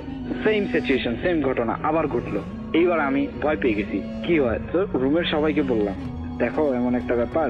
ওই দিন আর পারলাম না, বলেই দিলাম একদম যে কথা সেই কাজ, বা যা ভাবছি তাই। আমাকে নিয়ে এত হাসাহাসি করলো ওরা, মানে চেষ্টা আমার মনে হচ্ছিল যে আমি একটা পাবনার পাগল, আমাকে মেন্টাল হসপিটালে এখনো দেয়নি, কেন দেয়নি এ নিয়ে হাসতেছে ওরা, এরকম কিছু একটা। তো তখন বিরক্ত হয়ে মানে মুদিনও কাজে যাওয়ার পর মনটা ভালো না, মনটা মরা হয়ে আছে, কিসব একটা উল্টাপাল্টা ঘটনা ফেস করতেছি। আমার লাইফে হয়তো বা জিন টিন এইসব মানে জানা আছে, এইসব জানি, এইসবের ঘটনা ফেস করছি, বাট এটা কোন ধরনের ঘটনা এটাই বুঝতে পারতেছি না। তো ওই দিন রাতে আমার এক বাংলাদেশি ভাই, আমি যে রুমে থাকি তার একটু পরেই থাকে, তার একটু দূর 100 মিটার দূরে থাকে, ওনার রুমটা 100 মিটার দূরে আমার রুম থেকে। উনি আসছে আমার কাছে, এসে বলতেছে যে নবীন, আমার ডাক নাম নবীন ভাইয়া, আমাকে বলতেছে যে নবীন তুমি তোমার ইয়ারফোনটা আমাকে একটু দাও, আমি বাসায় কথা বলবো, কারণ রান্না করতেছি, এখন ইয়ারফোনটা খুব দরকার। আমি তখন খুশিও দিয়ে দিলাম যে নিবেন ইয়ারফোন, নেন, কোনো প্রবলেম নেই, কারণ আমার আছে একটা, মনে চাইলে দিয়ে, না হলে দিয়ে না। আমি এরকম একটা কথা বলে ওনাকে ইয়ারফোনটা দিলাম। তুমি ওদিন রাতে ইয়ারফোন নিয়ে গেল। পরের দিন সকালে ভাবছি যে আপদ একটা বিদায় হয়েছে। যখন পরের দিন সকালে ঘুম থেকে উঠছি, সেম সিচুয়েশন। তখন জাস্ট আমি শকড, কারণ ইয়ারফোনটা যে নিয়ে গেছে সেই লোকটা আমাকে এসে ইয়ারফোন দিয়ে যায় নাই। ইয়ারফোনটা কিভাবে আসলো? ইয়ারফোনের কি হাত পা গজাইছে? কিভাবে আসলো? আমি সেই ভোর 5:30টার দিকে ওনার রুমে যাই, ওনাকে উঠাই, উঠিয়ে বলতেছি আমার হেডফোনটা, আমার ইয়ারফোনটা কই? উনি এটা এক পর্যায়ে আমার সাথে রাগই করলো যে কি ব্যাপার, আপনি সকালবেলা ঘুমের থেকে উঠে আপনি ইয়ারফোন নিতে আসছেন, আপনার ইয়ারফোন আমি আগে জানলে আপনার ইয়ারফোনটা আনতামই না, এরকম কথাবার্তা বলা শুরু করছে। তো আমি না জানি আমার কি চলতেছে, উনি কিভাবে বুঝবে যে আমার কি চলতেছে? তো উনি বললো যে আচ্ছা দেখি, আপনার ইয়ারফোন আমি দিচ্ছি, একটু ধৈর্য ধরেন। তো উনি ইয়ারফোন খুঁজে পাচ্ছে না। উনি আমাকে বলতেছে ইয়ারফোনটা এখানে রাখছিলাম, পাইতেছি না, আপনি বাসা যান, আমি পরে পেলে দিব না। আমাকে আপনি পাবেন কোথা থেকে ইয়ারফোনটা আমার কাছে? আপনি কি রাতে যে আমার কাছে দিয়ে আসছেন? বলেন না। তাহলে আমার কাছে কিভাবে গেল? এই কারণে আমি আপনার কাছে আসছি। তখন উনিও শকড, উনিও আশ্চর্য হয়ে আমাকে বলতেছে আসলেই তো কিভাবে গেল। তখন বাসায় এসে ওদিন আর কাজে যায়নি ভাইয়া, সকালে অনেক চিন্তা করতেছি। আমার যে 4 জন ছিল ওনাদেরকে পাঠিয়ে দিছি, আমি রুমে বসে আছি একা একা। রুমটা দেখতেছি, রুমে কি কোনো প্রবলেম আছে কিনা, এটা আছে কিনা, ওইটা আছে, মানে একটু বোঝার চেষ্টা করতেছি কি আছে বা কি কেন হচ্ছে এই প্রবলেমটা। তো এই রুম ভাইয়া, এটা এই রুমের যে ইনফরমেশনটা, এখন আপনাকে ইনফরমেশনটা দিই। এই রুমের ইনফরমেশন হচ্ছে এটা প্রায় 4 বছর যাবত বন্ধ ছিল। এই ভিলায় কেউ থাকতো না। তো এই ভিলাতে একটাই রুম, বাইরে একটু উঠান আছে যেখানে গাড়ি পার্কিং করা যায়, আর একটা সেপারেট বাথরুম আছে, আর একটা কিচেন আছে। আর এই রুমের দোতলা একটা রুম আছে, মানে দোতলা আছে, সিঁড়ি দিয়ে উঠা যায়। ওই রুমটা অনেক ছোট, সো ওটার স্টোর রুম হিসেবে ব্যবহার করি। ওটার মধ্যে দেখলাম অনেক আগের দিনের ময়লা টলা বা পুরানো জিনিসপত্র ফালানো, যার কারণে ওই রুমে কেউ যায় না। তো এই কারণে আর অত মাথাও ঘামে পাইতেছি না। তো চিন্তা করলাম যার কাছ থেকে রুমটা ভাড়া নিছি ওর কাছে একবার যেয়ে দেখি। ও হচ্ছে অরিজিনালি কাতারি, ও আরবি। ওর কাছে গেলাম, ওর কাছে গিয়ে বললাম যে দেখো আমার রুমে থাকতে খুব সমস্যা হচ্ছে, আমি কিছু প্রবলেম ফেস করতেছি, তোমার রুমে কি কোনো সমস্যা আছে? থাকলে একটু আমাকে বলো, কারণ আমি পারতেছি না, আমার প্রবলেম হচ্ছে। আশ্চর্যজনক ব্যাপারটা হচ্ছে এই ভাইয়া, ও আমাকে ডাইরেক্টলি জিজ্ঞাসা করলো আপনার গলায় কি ইয়ারফোনটা পেঁচায় থাকে ঘুম থেকে ওঠার পর? আমি প্রায় 30 সেকেন্ড স্টক ছিলাম, একদম কোনো কথাই বলিনি, স্টপ। জাস্ট লাইকে আমাকে কেউ স্ট্যাচু দিছে, আমি জাস্ট ওই গেমটা খেলতেছি, স্ট্যাচু হয়ে আছি, এরকম সামথিং। আমি ওর চোখের দিকেই তাকায় আছি যে ও বুঝলো কিভাবে। তখন আমি জিজ্ঞাসা করলাম যে তুমি জানো কিভাবে আমার গলায় ইয়ারফোনটা চাই থাকে, এটা তুমি কিভাবে জানো? তুমি আমাকে একটু বলো। তো তখন ও বললো যে এখানে 5 বছর আগে একটা ইন্ডিয়ান থাকতো, ওর গলায় নাকি এরকম ইয়ারফোন পেঁচিয়ে বা ঘুমের মধ্যে ফাঁস লেগে মারা গেছে। ওই তারপর থেকে এই রুমের মধ্যে নানান ধরনের এরকম ইয়ারফোন যাবত প্রবলেম ফেস হতে থাকে। এই প্রবলেমটা তারই হয় যে এই রুমটা ভাড়ায় নেয় অথবা এই রুমের কর্তা হিসেবে থাকে, তারই এই প্রবলেম গুলো হয়। তো তখন ভাইয়া আমি বুঝতে পারলাম যে আসলে আত্মা কি, মানে মারা গেলেও কি আত্মা থাকে নাকি কি এটা বুঝলাম না, কিন্তু এটার কারণে যে আমার প্রবলেম হইতেছে এতটুকু আমি শিওর হয়ে গেছি। তখন আমি বললাম যে দেখ, এটা তোকে আমাকে আগে বলা উচিত ছিল, কারণ আমি রুমটা নেওয়ার টাইমে যদি তুই আমাকে বলতি তাহলে আমি অন্যখানে রুম অ্যারেঞ্জ করতাম। তুই বলিস নাই তাই তখনও বললো যে আমি ভুলে গেছিলাম তাই আমি বলতে পারিনি। এখন এই মাসটা কষ্ট করে থাকো, নেক্সট মান্থে অন্য একটা রুমে যাও, কারণ এই ভাঙা মাসে তুমি রুমও পাবা না। আমাকে আরবি এই কথা বলে দিল। তো ভাইয়া বিলিভ করে না আমি আয়সা কিসের কি, আমি তো ওই যে ভয় পাইছি, মানে এই রুমে কেউ মারা গেছে, ও আমার উপরে এফেক্ট করতে চাইতেছে বা এরকম সামথিং কিছু, পুরো দমে ভয় পাইছি আমি বাসার মতো, মানে এটা যে একটা বাসা, আমি যে কাজ করে এসে ঘুমাবো, আমাকে সেটাই ভয় লাগতো। যে কাজটা আমার আরো 3-4 দিন বেশি যাইতো, সেই কাজটা ভাই আমি রাত আর দিনকে দিন ভাবি নাই আর রাতকে রাত ভাবি নাই, এমন ভাবে কাজটা করছি। হাতে নাতে কাজটা শেষ করে তারপর আমি এখান থেকে শিফট হই। আমি ওই রুমে ঢুকতাম দরকারি কারণ, কিন্তু ওই রুমে যে আমি ঘুমাইতাম না ভাইয়া, আমার এত ভয় লাগতো। কারণ জানি না কখন কি ঘটে, হয়তো বা এমন হইতে পারে আমিও ফার্স্ট লেগে মারা গেছি ইয়ারফোনে, আমি মারা গেলে হবে না, এই কথাটা ভেবে ভাইয়া আমি ভয় পেয়ে গেছিলাম। তো দ্যাটস ইট রাসেল ভাই, এটা হচ্ছে আমার স্টোরি। আমি তখন দুখান থেকে শিফট হয়ে দোহাতে আসি, আবার এসে এখানে একটা রুম নেই পুরাতন পেট্রোল পাম্পের পিছনে, ওইখানে আপাতত আসি। ইনশাল্লাহ এখন আমার কোনো প্রবলেম নাই, আলহামদুলিল্লাহ আমি অনেক ভালো আছি। কিন্তু ভাইয়া এতটুকু চিন্তা করে দেখবেন, মানে প্রবাস লাইফে এরকম প্রবলেম গুলা ফেস করাটা খুবই হইতে পারে রহস্যজনক, কিন্তু অনেক মানে ভয়াবহ একটা জিনিস, কারণ এখানে কেউ নাই, আমি একা। দ্যাটস ইট, ভালো থাকবেন, ফি আমানিল্লাহ। হ্যালো এভরিওয়ান, আমার নাম অসীম, আমি মেলবোর্নে থাকি এবং আজকে আমি আপনাদের সাথে আমার জীবনে ঘটে যাওয়া সবচেয়ে ভয়ানক ঘটনাটি শেয়ার করতে যাচ্ছি। So brace yourself. আমি ল্যাট্রোব ইউনিভার্সিটিতে পড়ি এবং আমি ইউনিভার্সিটির ক্যাম্পাসের ডর্মে থাকি। সো আমার ইউনিভার্সিটিটি মেলবোর্ন সিটি থেকে 20 থেকে 25 কিলোমিটার দূরে এবং আমার ইউনিভার্সিটি থেকে ঠিক 4 কিলোমিটার দূরেই একটি মেন্টাল অ্যাসাইলাম, যেটি অ্যাবান্ডেন্ড। লাস্ট 20 বছর ধরে এটি পরিত্যক্ত। বলে রাখা ভালো, এই অ্যাবান্ডেন্ড মেন্টাল অ্যাসাইলামের একটি ছবি আপনারা আপলোড করেছেন ফেসবুক পেজে এবং একজন একটি ঘটনাও শেয়ার করেছিল। আমি সেই মেন্টাল অ্যাসাইলামের গল্প বলছি, যেটা আমার জীবনে ঘটে গেছে।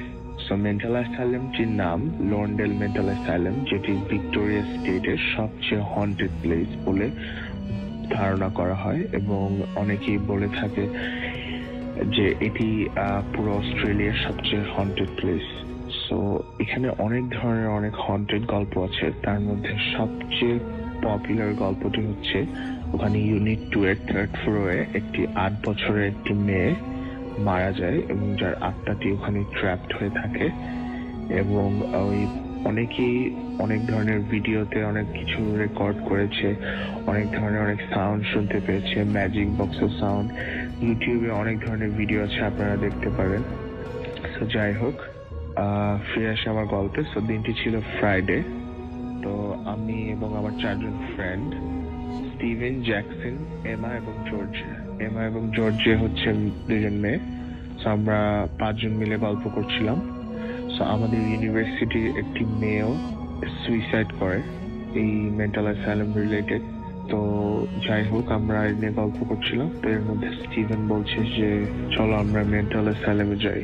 তো আমার প্রচন্ড এসব ভৌতিক জিনিসের প্রতি প্রচন্ডভাবে আমার আকর্ষণ রয়েছে।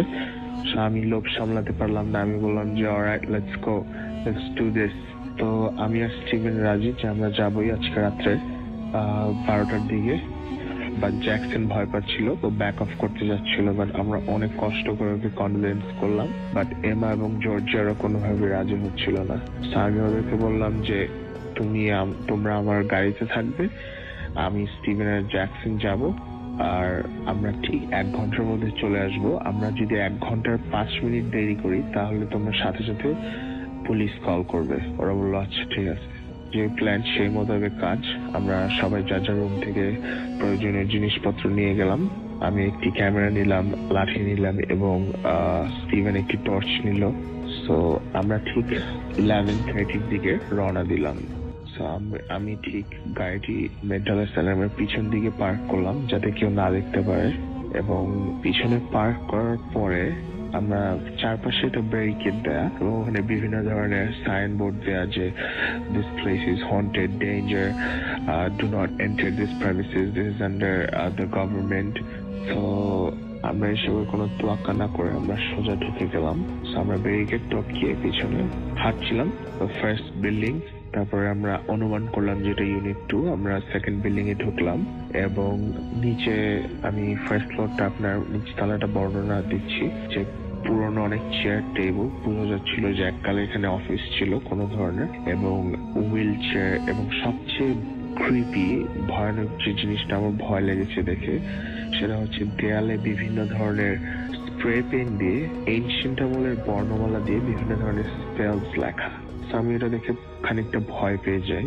যাই হোক, আমরা সেকেন্ড ফ্লোরে গেলাম, দোতলায় গেলাম। সো দোতলায় যাওয়ার পরে ওখানে দেখি যে একটি বড় হল রুমের মতো, যেখানে অনেকগুলো ছোট ছোট খাট এবং পুরনো ভাঙা আয়না, বুঝে যাচ্ছিল যে এখানে অনেক বাচ্চারা থাকতো। আমি এটা দেখে বেশ ভয় পেয়ে যাই এবং ঠিক সেই মুহূর্তে আমরা সবাই 3 জন একসাথে গরম অনুভব করতে শুরু করি। যদিও আমাদের এখানে এখন উইন্টার অলমোস্ট শেষ হলো, ঘটনাটা ছিল উইন্টারে রাত্রেবেলা অ্যাভারেজ 5-6 ডিগ্রি থাকে, বাট সেখানে গরম লাগার তো প্রশ্নই আসে না। কিন্তু আমরা প্রচন্ড গরম অনুভব করছিলাম এবং আমরা 3 জনই আমাদের জ্যাকেট খুলে ফেললাম, এবং যেই জ্যাকেট খুললাম ঠিক সেই মুহূর্তে আমরা বাচ্চার একটি গলা শুনলাম, যে একটি বাচ্চা কান্না করছে, কান্না করে কিছু চাচ্ছে, এই ধরনের একটি সাউন্ড, যে একটি বাচ্চা কোনো কিছু চাচ্ছে, কান্না করছে সেটার জন্য এরকম একটা sound. But she wasn't speaking English, it was some kind of I don't know, অন্য ধরনের একটি sound. It's not a language. আপনার বোঝা যাচ্ছে যে ইটস লাইক একটি বোবা মেয়ে যে কথা বললে যেরকম সাউন্ড, ওরকম সাউন্ড আসছিল।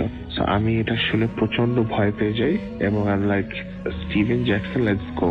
স্টিভেন বলে, না, যেহেতু এত দূরে এসেছি আমরা 3 তলায় গিয়ে বাচ্চার রুমটা দেখে তারপর আমরা দৌড় দিয়ে চলে যাবো। আর আমি বললাম যে Steven, that's not a good idea, please যাবো না। ততক্ষণে বাচ্চার সাউন্ডটাও চলে গিয়েছে এবং স্টিভেন বলে যে তোমরা যেহেতু যেতে না চাও আমি একাই যাব, এই বলে ও লাইটটা নিয়ে 3 তলায় দৌড় দিল এবং সেইগুলো প্রচন্ড পুরনো এবং ভাঙা, খসে খসে পড়ে গিয়েছে কিছু কিছু জায়গা থেকে। আমি বললাম স্টিভেন কেয়ারফুল, তাড়াতাড়ি চলে আসো, এবং আমি আর জ্যাকসন তো ভয়ে ওখানে দাঁড়িয়ে রইলাম। তো স্টিভেন 3 তলায় যাওয়ার ঠিক 30 সেকেন্ডের মধ্যে প্রচন্ড জোরে একটি চিৎকারের শব্দ আমরা শুনলাম, আমি আর জ্যাকসন, এবং আমাদের বুঝতে বাকি রইল না যে চিৎকারের শব্দটি স্টিভেনের। সো আমি প্রচন্ড ভয় পেয়ে গেলাম, জ্যাকসনের দিক তাকালাম, আমরা কি করব বুঝতে পারছিলাম না, আমার সারা শরীর কাঁপছিল। তো জ্যাকসন বলল চলো আমরা চলে যাই। আমি বললাম যে স্টিভেনকে রেখে কোনোভাবে আমরা যেতে পারবো না। আমি দৌড় করতে শুরু করলাম এবং বললাম যে জ্যাকসন চলো যাই, আমরা দৌড় দিয়ে গিয়ে স্টিভেনকে কোনোভাবে নিয়ে টেনে আমরা চলে যাব।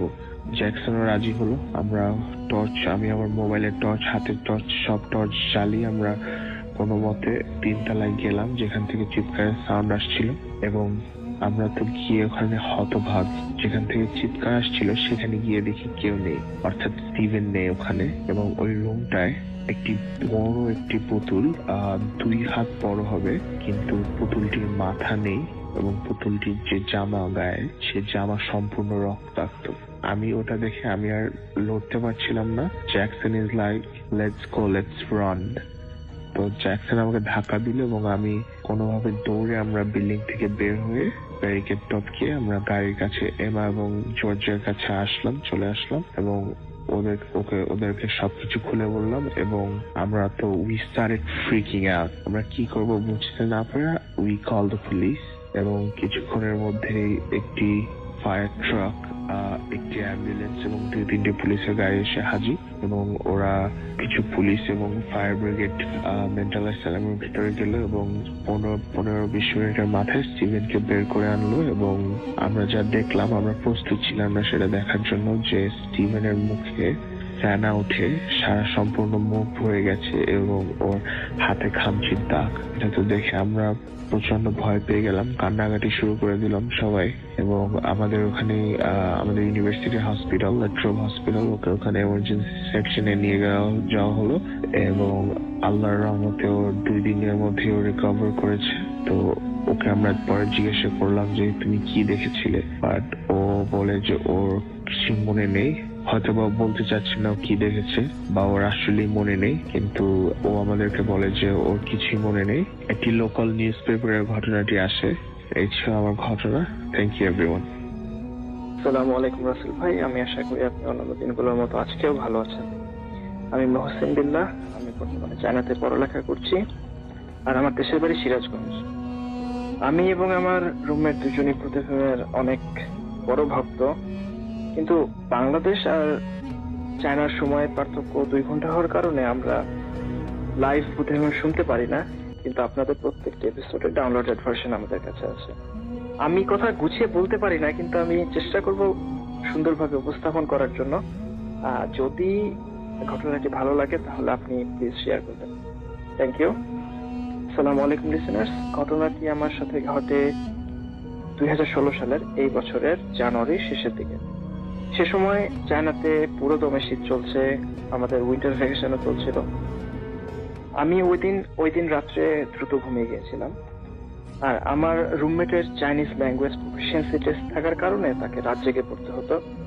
তো আমার ঘুমের সাথে ডিস্টার্ব না হয় এজন্য সে ওই দিন রাত্রে তার অন্য ক্লাসমেটের রুমে চলে গিয়েছিল যার চাইনিজ এক্সাম ছিল। তো সে যাওয়ার আগে লাইট অফ করে এবং দরজা বন্ধ করে দিয়ে যায়। আর একটা জিনিস বলে রাখা ভালো, আমরা যদিও মেডিকেলে পড়ালেখা করি কিন্তু আমাদের ডরমিটরিটি এগ্রিকালচারাল ক্যাম্পাসে। এগ্রিকালচারাল ক্যাম্পাসে গাছ সাধারণত বেশি থাকে এবং এই ক্যাম্পাসগুলি অন্যান্য ক্যাম্পাসগুলোর চেয়ে অনেক ঠান্ডা হয়। আর মসজিদটা এগ্রিকালচারাল ক্যাম্পাস থেকে অনেক দূরে থাকার কারণে আমরা নামাজ পড়তে পারতাম না, জামাতে নামাজ পড়তে পারতাম না। তো আমি এবং আমার রুমমেট দুজন ডিসকাস করে আমাদের রুমটাকে ছোট্ট একটা মুসল্লা মানে মসজিদ বানিয়ে দেওয়া হয়, এখানে সবাই এসে নামাজ পড়তো। আলহামদুলিল্লাহ 5 ওয়াক্ত নামাজ পড়া হতো। তো ঘটনাটি যেদিন ঘটে সেদিন আমি দ্রুত ঘুমিয়ে যাই এবং আমার রুমমেটও চলে যায় সবকিছু বন্ধ করে দিয়ে। শীতকাল হওয়ার কারণে আমরা সবসময় জানালা এবং দরজা বন্ধ করে রাখতাম যাতে কোনো প্রকার বাতাস না ঢোকে, আর ওই দিনও ঠিক সেই কাজটাই করা হয়েছে। তো ঘটনাটি যখন ঘটে তখন সময় রাত 3টা বা 3:05 এরকম হবে, কারণ শীতকালে সাধারণত ফজরের নামাজ এখানে অনেক আগে হয়, 3:15 থেকে শুরু, 3:15 বা 3:25 দিকে। তো আমি সবসময় 3টার দিকে উঠতাম ঘুমে থেকে যাতে আমরা মসজিদটা প্রিপেয়ার করতে পারি, কারণ আমাদের রুমে কোনো বিছানা ছিল না, আমরা ফ্লোরিং করে ঘুমাতাম। তো আমাদের বেডিংস গুলো ভাঁজ করে এক কোনায় রেখে দিতে হতো। তো ওই দিন নর্মালি আমি 3টার সময় ঘুম থেকে উঠি অ্যালার্মের জন্য এবং বিছানা গুছিয়ে এক কোনায় রেখে আমি অজু করতে যাই। অজু করতে যাওয়ার আগ পর্যন্ত সবকিছুই ঠিক ছিল। আমি লাইট জ্বালিয়ে রুমটাকে পরিষ্কার করে বাথরুমে ঢুকি অজু করার জন্য। যদিও রুমে তখন কেউ ছিল না, কিন্তু আমি স্বভাবতই দরজাটা লক করে দিই, বাথরুমের দরজাটা লক করে দিই। আমি অজু করে বের হই, অজু করে যখন মানে বাথরুম থেকে যখনই আমি আমার রুমে আমার ডান পাটা ফেলি, প্রথম স্টেপটা ফেলি, তখনই আমার নাকে একটা খুব সুন্দর একটা ঘ্রাণ আসে। আমরা সবাই কিন্তু আতর এবং পারফিউমের ঘ্রাণকে আলাদা করতে পারি। ফর এক্সাম্পল আতর এবং অ্যালকোহল যুক্ত কোনো পারফিউমের ঘ্রাণকে কিন্তু আমরা আলাদা করতে পারি। আমি ওই দিন রাত্রে যে ঘ্রাণটা পেয়েছিলাম সেই ঘ্রাণটা ছিল আতরের ঘ্রাণ এবং এই ঘ্রাণটা ছিল একদমই নতুন আমার জন্য, কারণ আমাদের ডরমেটরিতে আমি 3 তলায় থাকি, 3 তলাতে বেশিরভাগ থাকে ইন্ডিয়ান, আর এরা অলমোস্ট সবাই পারফিউমটা ইউজ করে। তো এই ঘ্রাণগুলোর সাথে আমি পরিচিত ছিলাম, কিন্তু ওই দিন আমি যে ঘ্রাণটা পাই এই ঘ্রাণটা ছিল একদমই নতুন আমার জন্য। আর আমি আগেই বলেছি যে শীতকাল হওয়ার কারণে আমরা সবসময় দরজা বা জানালা বন্ধ করে রাখতাম, তো কোনো বাইরে থেকে বাতাস ভিতরে ঢুকতে পারতো না। সেই ঘ্রাণটা ছিল মানে আমি ঘুমের থেকে ওঠার পরেও কোনো ঘ্রাণ ছিল না, কিন্তু বাথরুমের থেকে উঁচু করে আসার মানে এতটুকু সময়ের মধ্যে এই ঘ্রাণটা আসলে পাওয়া যায়। তো আমি ব্যাপারটি নিয়ে কোনো ভয় পাইনি, কিন্তু হঠাৎ করে আমার মাথায় আসলো যে এই ঘ্রাণটা তো আমার কাছে পরিচিত লাগতেছে, এটা অন্য কোনো অন্য কেউ কখনো এই আতর বা এই ঘ্রাণটা ইউজ করেনি, ফ্রেগনেন্টটা ইউজ করেনি আগে। তখন আমার মাথায় একটা জিনিস হঠাৎ করে ঢুকে যায় আমার নিজের অজান্তেই, যে আমি ভাবতে থাকি হয়তো বা আমার রুমে অন্য কেউ আছে যাকে আমি দেখতে পারতেছি না। আপনারা হয়তো বুঝতে পারতেছেন। তো আমি এই জিনিসটা ভাবার কারণে তখন আমি একটু ভয় পাই, কারণ তখনও কেউ আসেনি, কোনো মুসল্লি আসেনি আমাদের রুমে। এবং আমি হাঁটতে চাচ্ছিলাম না, কারণ আমি ভাবছিলাম, আমি অলরেডি ভেবে নিয়েছি যে আমার রুমে কেউ আছে, এই কারণে আমি হাঁটতেছি না, যে যদি আমি হাঁটি যদি ডিস্টার্ব হয় হয়তো বা কিছু হয়ে যেতে পারে। এই জন্য আমি আমার পড়ার টেবিলের উপরে বসে পড়ি।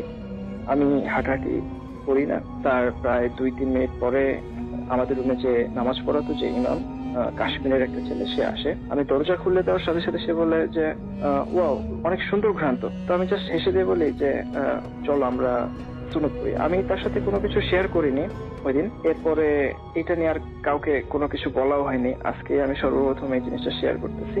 আর এটা খুব বেশি ভয়ঙ্কর না, কিন্তু আমি আসলে শেয়ার করতেছি কারণ আমার সাথে অন্যান্য মানুষের মতো কোনো ভয়ঙ্কর কোনো কিছু ঘটে নাই, আলহামদুলিল্লাহ। আমি এই জন্য অনেক খুশি, আশা করি ঘটবেও না। কিন্তু এই জিনিসটার আমার কাছে একটু ব্যতিক্রম লেগেছিল এবং আমি একটু ভয় পেয়ে গিয়েছিলাম, এই জন্য আমি শেয়ার করলাম। যদি ভালো লাগে তাহলে প্লিজ শেয়ার করবেন। আসসালামু আলাইকুম, আপনারা সবাই ভালো থাকবেন।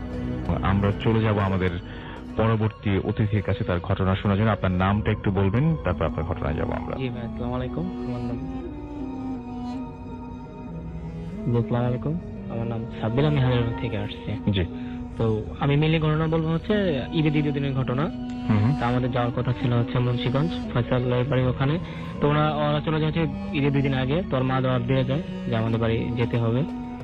তো আমাদের প্ল্যান ছিল যে আমরা 6-7 ফ্রেন্ড মিলে যাবো, বাসে করে যাব। কিন্তু একটা বিশেষ কারণে ওরা যেতে পারে না। তো আমার ফ্রেন্ড শাকিল, ওর বাইক আছে, তো ওরা কেউ না যাওয়ার কারণে আমি আর শাকিল যেতে হয়। তো সাধারণত আমাদের পরদিন সকালবেলা আমরা 10টার সময় ঘুম থেকে উঠে 12টার সময় রওনা দিই। তো আমাদের ফসল সন্ধ্যা বলছিল যে আমাদেরকে সন্ধ্যা 6টার মধ্যে উপস্থিত থাকতে হবে, কারণ গ্রামের রাস্তাঘাট খুব ঝামেলা হতে পারে, যে কোনো ঝামেলায়। তো আমরা 12টার সময় রওনা দিই। তো কিছু দূর যাওয়ার পরেই, যাত্রাবাড়ি পার হওয়ার পরে আমাদের ফোন আসে যে আমাদের নারায়ণগঞ্জ যেতে হবে। তো বিশেষ একটা কারণে আমাদের নারায়ণগঞ্জ যেতে হয়। তো ওখানে প্রায় 1 থেকে 1.5 ঘন্টা সময় পাস হয়ে যায়। তো ওখান থেকে আমরা যখন ফেরত আসি তখন 6টার সময় ব্রেক করি। তো মেঘনা ব্রিজ পার হলাম। মেঘনা ব্রিজ পার হয়ে কিছু দূর যাওয়ার পরই ভবেরচর বাজারের নাম হচ্ছে ভবেরচর, হাটের ডান পাশে। তো ওই যে সিজনালি ঈদ সিজন ছিল বলে কিছু দোকানপাট বন্ধ ছিল, আবার কিছু দোকানপাট খোলাও ছিল। তো আমরা এক চাচা দোকানদার ছিল যে হচ্ছে চা বানাতো। তো ওনার কাছে গেলাম, ওনার জিজ্ঞেস করলাম যে চাচা যে গ্রামে যাবো ফয়সাল, ওই গ্রামের নাম হচ্ছে মাথাভাঙ্গা গ্রাম। তো বললাম চাচা এখান থেকে আপনাদের রাস্তাটা? যে হ্যাঁ, এইখান থেকে রাস্তা, সাবধানে যান। তো আমরা কিছু যাওয়ার পরই আমাদের বাইকটা হেলতে দুলতে থাকছিল, মানে উপনিষ হতে যাচ্ছিল। তো পিছন থেকে তাকে দেখলাম যে আমাদের বাইকের পিছনের চাকাটুকু লিক হয়ে গেছে। তো সামনে একটি ছোট একটা বাজার ছিল, তো ওখানে একটা ওয়ার্কশপ খোলা ছিল, সে কিছুক্ষণের মধ্যে বন্ধ করে দিবে। তো অনেক রিকোয়েস্টের ফলেই সে ঠিক করে দেয়। তো ওখানে আমাদের আধা ঘন্টা লেট হয়ে যায়। তো ওখানকার যে ঠিক করে দিচ্ছে দোকানদার ওয়ার্কশপের, তো উনি বললো যে ভাই সাবধানে যান, ডানে ভাবে তাকাবেন না। তো আমরা কি জিজ্ঞেস করতে যাব, তিনি কোনো উত্তর দিলেন না। তো সাধারণত আমরা তো বাইক চালু করলাম। কিছু দূর যাওয়ার পর একটা লোহার ব্রিজ পার হলাম। লোহার ব্রিজ পার হওয়ার পরে আমাদের একটা ছোট একটা বাজার পরে, ওখান থেকে আমার বন্ধু শাকিল, ও মাথায় হেলমেট ছিল, ও খেয়াল করেছে বিষয়টা যে সামনে একজন বুড়ো লোক একটা বেঞ্চের মধ্যে বসেছিল, তার চোখগুলো ছিল সাদা। মোটরসাইকেল হেডের আলোতে দেখা যাচ্ছিল চোখগুলো সাদা হয়ে আছে। তো আমার বন্ধু শাকিল আবার ভূতে বিশ্বাসী নয়, সে এগুলো কোনো তোয়াক্কা করেনি। সে সাধারণত মোটরসাইকেলটা তার বুড়ো লোকটা দিয়ে সামনে গিয়ে রাখে। তো বুড়ো লোকটা বেস্ট এরকম ছিল, গ্রামের সাধারণ মানুষের মতোই, লুঙ্গি পরা, তারপর সেনুগঞ্জি পরা, গলায় গামছা বাঁধা, সে মাথা নিচু করে বসেছিল। তো আমরা গেলাম, তার সামনে গিয়ে থামালাম। তো শাকিল জিজ্ঞেস করলো চাচা মাথাভাঙ্গা গ্রামের রাস্তাটা কি এদিক দিয়ে? তো তিনি 1 মিনিট পর মাথা উঁচু করে বললেন যে আপনারা কোথা থেকে আসছেন? তো আমরা বললাম যে চাচা আমরা ঢাকা থেকে আসছি, আমরা ফ্রেন্ডের বাড়িতে যাবো, মাথাভাঙ্গা গ্রামটাকে এদিক দিয়ে কিনা? তো তিনি দাঁড়িয়ে গেলেন এবং বললেন যে হ্যাঁ এদিক দিয়েই। এই কথা বলে তাই সে আর কোনো আমাদেরকে প্রশ্ন করার সুযোগ না দিয়ে সে উল্টা পথে হাঁটা শুরু করলো। অর্থাৎ আমরা যে রাস্তায় যাবো তার উল্টো দিকে হাঁটা শুরু করলো। তো আমার ফ্রেন্ড শাকিল ডাক দিতে গেল, বাট সে কোনো তোয়াক্কা করলো না, সে তার মতো হেঁটে যাচ্ছে। কিছু দূর যাওয়ার পরে হঠাৎ রাস্তাগুলো খুব ভাঙা ছিল, তো আমরা আস্তে আস্তে চালাচ্ছিলাম। তো কিছু দূর যাওয়ার পরে আমাদের রাস্তা একটু ভালো হয়ে যায়। তো আমার ফ্রেন্ড শাকিল সে বাইক স্পিডে চালায়। হঠাৎ করেই রাস্তার মাঝখানে, রাস্তার সাইডেই কেউ এসে দাঁড়ায়, হাত দিয়ে ইশারা দেয় যে কেউ এসে দাঁড়ায়। সাদা কাপড় ওই সাদা কাপড় পরা বলতে যে লুঙ্গি সেনুগিন, যে মাথায় গামছা, কিছু দাড়ি ছিল সাদা সাদা, উনি এসে দাঁড়ায়। তো এটা খেয়াল করে আমার বন্ধু শাকিল, কারণ তার মাথা হেলমেট ছিল, চোখ ঢাকা ছিল, কোনো সমস্যা ছিল, বাট সেই রাতে খুব বাতাস ছিল, আমি চোখ বন্ধ করে রেখেছিলাম। তো হঠাৎ বাইক ব্রেক করার কারণে আমি থেমে যাই, মানে হঠাৎ থেমে যায় বাইকটা। তো আমি সামনে তাকায় দেখি যে দুজনের সামনে তাকায় দেখি যে সেই বুড়ো লোক দাঁড়িয়ে আছে। তো আমরা আবার দুজনের দিকে তাকানোর ফলে কিছুক্ষণ তাকিয়ে রইলাম অবাক দৃষ্টি যে কি হলো এটা। আমরা যখন আবার সামনে তাকাবো দেন দেখি বুড়ো লোকটা উধা হয়ে গেল। বুড়ো লোকটা জায়গায় নেই। আমরা ডানে বামে তাকালাম, কোনো জায়গায় পেলাম না। তো হঠাৎ দেখি শাকিলের হাত পা কাঁপা শুরু করছে। শাকিল বলতেছে, বন্ধু তুই চালা বাইকটা, আমি চালাতে পারবো না। তাই বললাম, বন্ধু আমারও বুক কাঁপতেছে, আমিও চালাতে পারবো না, তুই চালা নিয়ে যা। তারপর আমি ফয়সালকে ফোন দিলাম। ফয়সালকে ফোন দিয়ে বললাম যে বন্ধু তুমি তোমার বাড়ির সামনে দাঁড়াও, আমরা আসতেছি। তো বাইকটা আবার স্টার্ট করলো, কিন্তু বাইকটা চালানোর সময় ঠিক আমাদের 5 মিনিট লেগে যায়। কিন্তু 5 মিনিট লাগার ফলেও শাকিল এমন ভাবে বাইকটা চালাচ্ছিল যে প্রায় ঘন্টাখানেক ধরে চালাচ্ছে, এত আস্তে আস্তে চালাচ্ছিল, মানে তার হাত কাঁপতেছে, পুরো বাইকটাও কাঁপতেছে। ওকে, থ্যাংক ইউ ভেরি মাচ। আমরা চলে যাব আমাদের পরবর্তী ঘটনায় এবং আমাদের সঙ্গে একজন অতিথি আছেন, আমরা তার ঘটনা শুনবো। আপনার নামটা প্লিজ একটু বলবেন, তারপর আপনার ঘটনায় যাব আমরা। ধন্যবাদ। আমার নাম এস আহমেদ বিতান। জি, আমি রাজবাড়ী জেলার পাংশা থানা শাওরাইল আমার বাড়ি।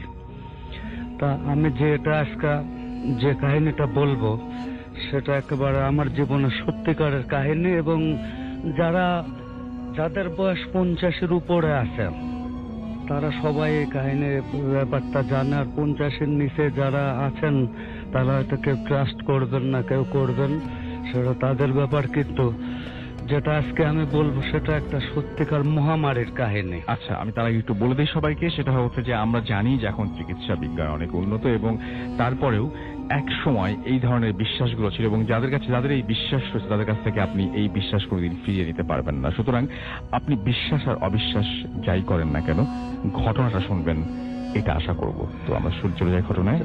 তখন ওই 65 সাল হবে, 1965 সাল হবে। আমি 5-6 বছর বয়স তখন আমার, একেবারে ছোট, কিন্তু কাহিনীগুলো এখনো আমার চোখের সামনে ভাসে। সারা দেশ জুড়ে ভীষণ মহামারী, পুরা জনপদ একের পর এক ধ্বংস হয়ে যাচ্ছে, মানুষ মারা যাচ্ছে, কবর দেওয়ার পর্যন্ত জায়গা থাকছে না, এমন অবস্থা। মানুষ মরছে, কলেরা আর গুটি বসন্ত একসাথে। বলে রাখা প্রয়োজন যে কলেরা কি গুটি বসন্তর ভ্যাকসিন তখনও হয় নাই আবিষ্কার। তা আমাদের গ্রামে থেকে হঠাৎ শুরু হলো মহামারী। আমাদের গ্রামে আরম্ভ হইলো, পুরা ইউনিয়ন, পুরা থানা পর্যায়ে চলে গেল, ডিস্ট্রিক্ট পর্যায়ে পুরা মহামারী ছড়ায় পড়ছে। গুটি বসন্ত আর কলেরা। আচ্ছা, এমন অবস্থায় ওই সবার মুখে শুধু ভয় আর ওই আলোচনা। একটা সবচেয়ে বড় ব্যাপার হচ্ছে উলা বিবি। জি, ঘটনাটা হচ্ছে, ব্যাপারটা হলো উলা বিবি নিয়ে। তো উলা বিবি এক এক অঞ্চলে এক এক রকম, কেউ বলে উলা বিবি, কেউ বলে পাঁচুয়ে পাওয়া, আঞ্চলিক ভাষায় বলে, জুজু বুড়ি বলে কেউ, এরকম। কিন্তু ব্যাপারটা হচ্ছে মহামারীরই একটা রূপ, ভয়ঙ্কর একটা রূপই হচ্ছে ওটা। আমার যা আইডিয়া এখন আমি বুঝতে পারি। তখন ওই মানুষ আলোচনা যে উলা বিবিটা, একজন বলে উলা বিবি দেখতে অনেক লম্বা, হাতে ঘোমটা দিয়ে, হাতে লাঠি আছে, সাদা পোশাক, সাদা শাড়ি পরা, ঘোমটা দিয়ে আসে আস্তে আস্তে হাতে লাঠি নিয়ে। আবার অনেকে বলে উলা বিবি দেখতে খাটো এবং কালো, ঘোমটা দিয়ে, হাতে লাঠি আছে, কেউ তার মুখটা অবয়ব দেখে নাই। আবার এমনও আছে যে অনেক মুরব্বী তখন যারা বয়স্ক ছিলেন তারা বলছে মেঘের ভিতরও নাকি উলা বিবির স্পষ্ট দেখা গেছে, অনেকেই দেখছে মেঘের ভিতর পুরা একটা উলা বিবি, ওই রকম ঘুমটা দিয়ে, হাতে লাঠি। এইটা নিয়ে সারা গ্রাম জুড়ে মানুষের গবেষণা এবং আলোচনা এক জায়গায় হয়, দিনের বেলা হয়ে এটা নিয়ে আলোচনা, কিন্তু সন্ধ্যার পরে গ্রাম একেবারে নিস্তব্ধ, যে যার বাসায় চলে যায়, যায় ঘরে দরজা দিয়ে কোরআন তেলাওয়াত করে। এই হলো ব্যাপার। সবার মধ্যে একটা আতঙ্ক কাজ করে। আতঙ্ক, ভীষণ চোখে মুখে আতঙ্ক বিরাজ করছে সবার চোখে মুখে। এমত অবস্থায় রাত্রি হওয়া মাত্রই শোনা যায় আজানের শব্দ, দূরের থেকে ভাসে আসতেছে, আলামান ও ইয়া আল্লাহ ইয়া দাফেউল বালা, এরকম আজান। পাগল একটা লাঠি হাতে এ পাড়া তো পাড়া ঘুরে বেড়াচ্ছে, হাঁক ছাড়িয়ে বেড়াচ্ছে, হক মওলা আল্লাহু আকবার করে এরকম চেঁচায় বেড়াচ্ছে আমাদের গ্রামের একটা পাগল। আমাদের বাড়িতে প্রতি বাড়িতে 2 জন 3 জন 4 জন আক্রান্ত। আমাদের বাড়িতেও তখন আমি, আমার মেজ ভাই আর আমার আব্বা 3 জন আক্রান্ত। আমাদের শরীর পচে দুর্গন্ধ হয়ে গেছে, এমন অবস্থা বাঁচার কোনো সম্ভাবনাই নেই। তা আমার দাদাজান ছিলেন, আমাদের অবস্থা তখন ছিল, বেশ ভালো ছিল পারিবারিক অবস্থা। তা চিকিৎসাও চলতো খুব ভালো রকম, সেই হিসাবে আমাদের মোটামুটি আমরা একটু ইয়েতে ছিলাম। কিন্তু যারা একেবারে গরিব ছিল তারা আর হইলে আর তাদের বাঁচার অবস্থা নেই, ছিল না।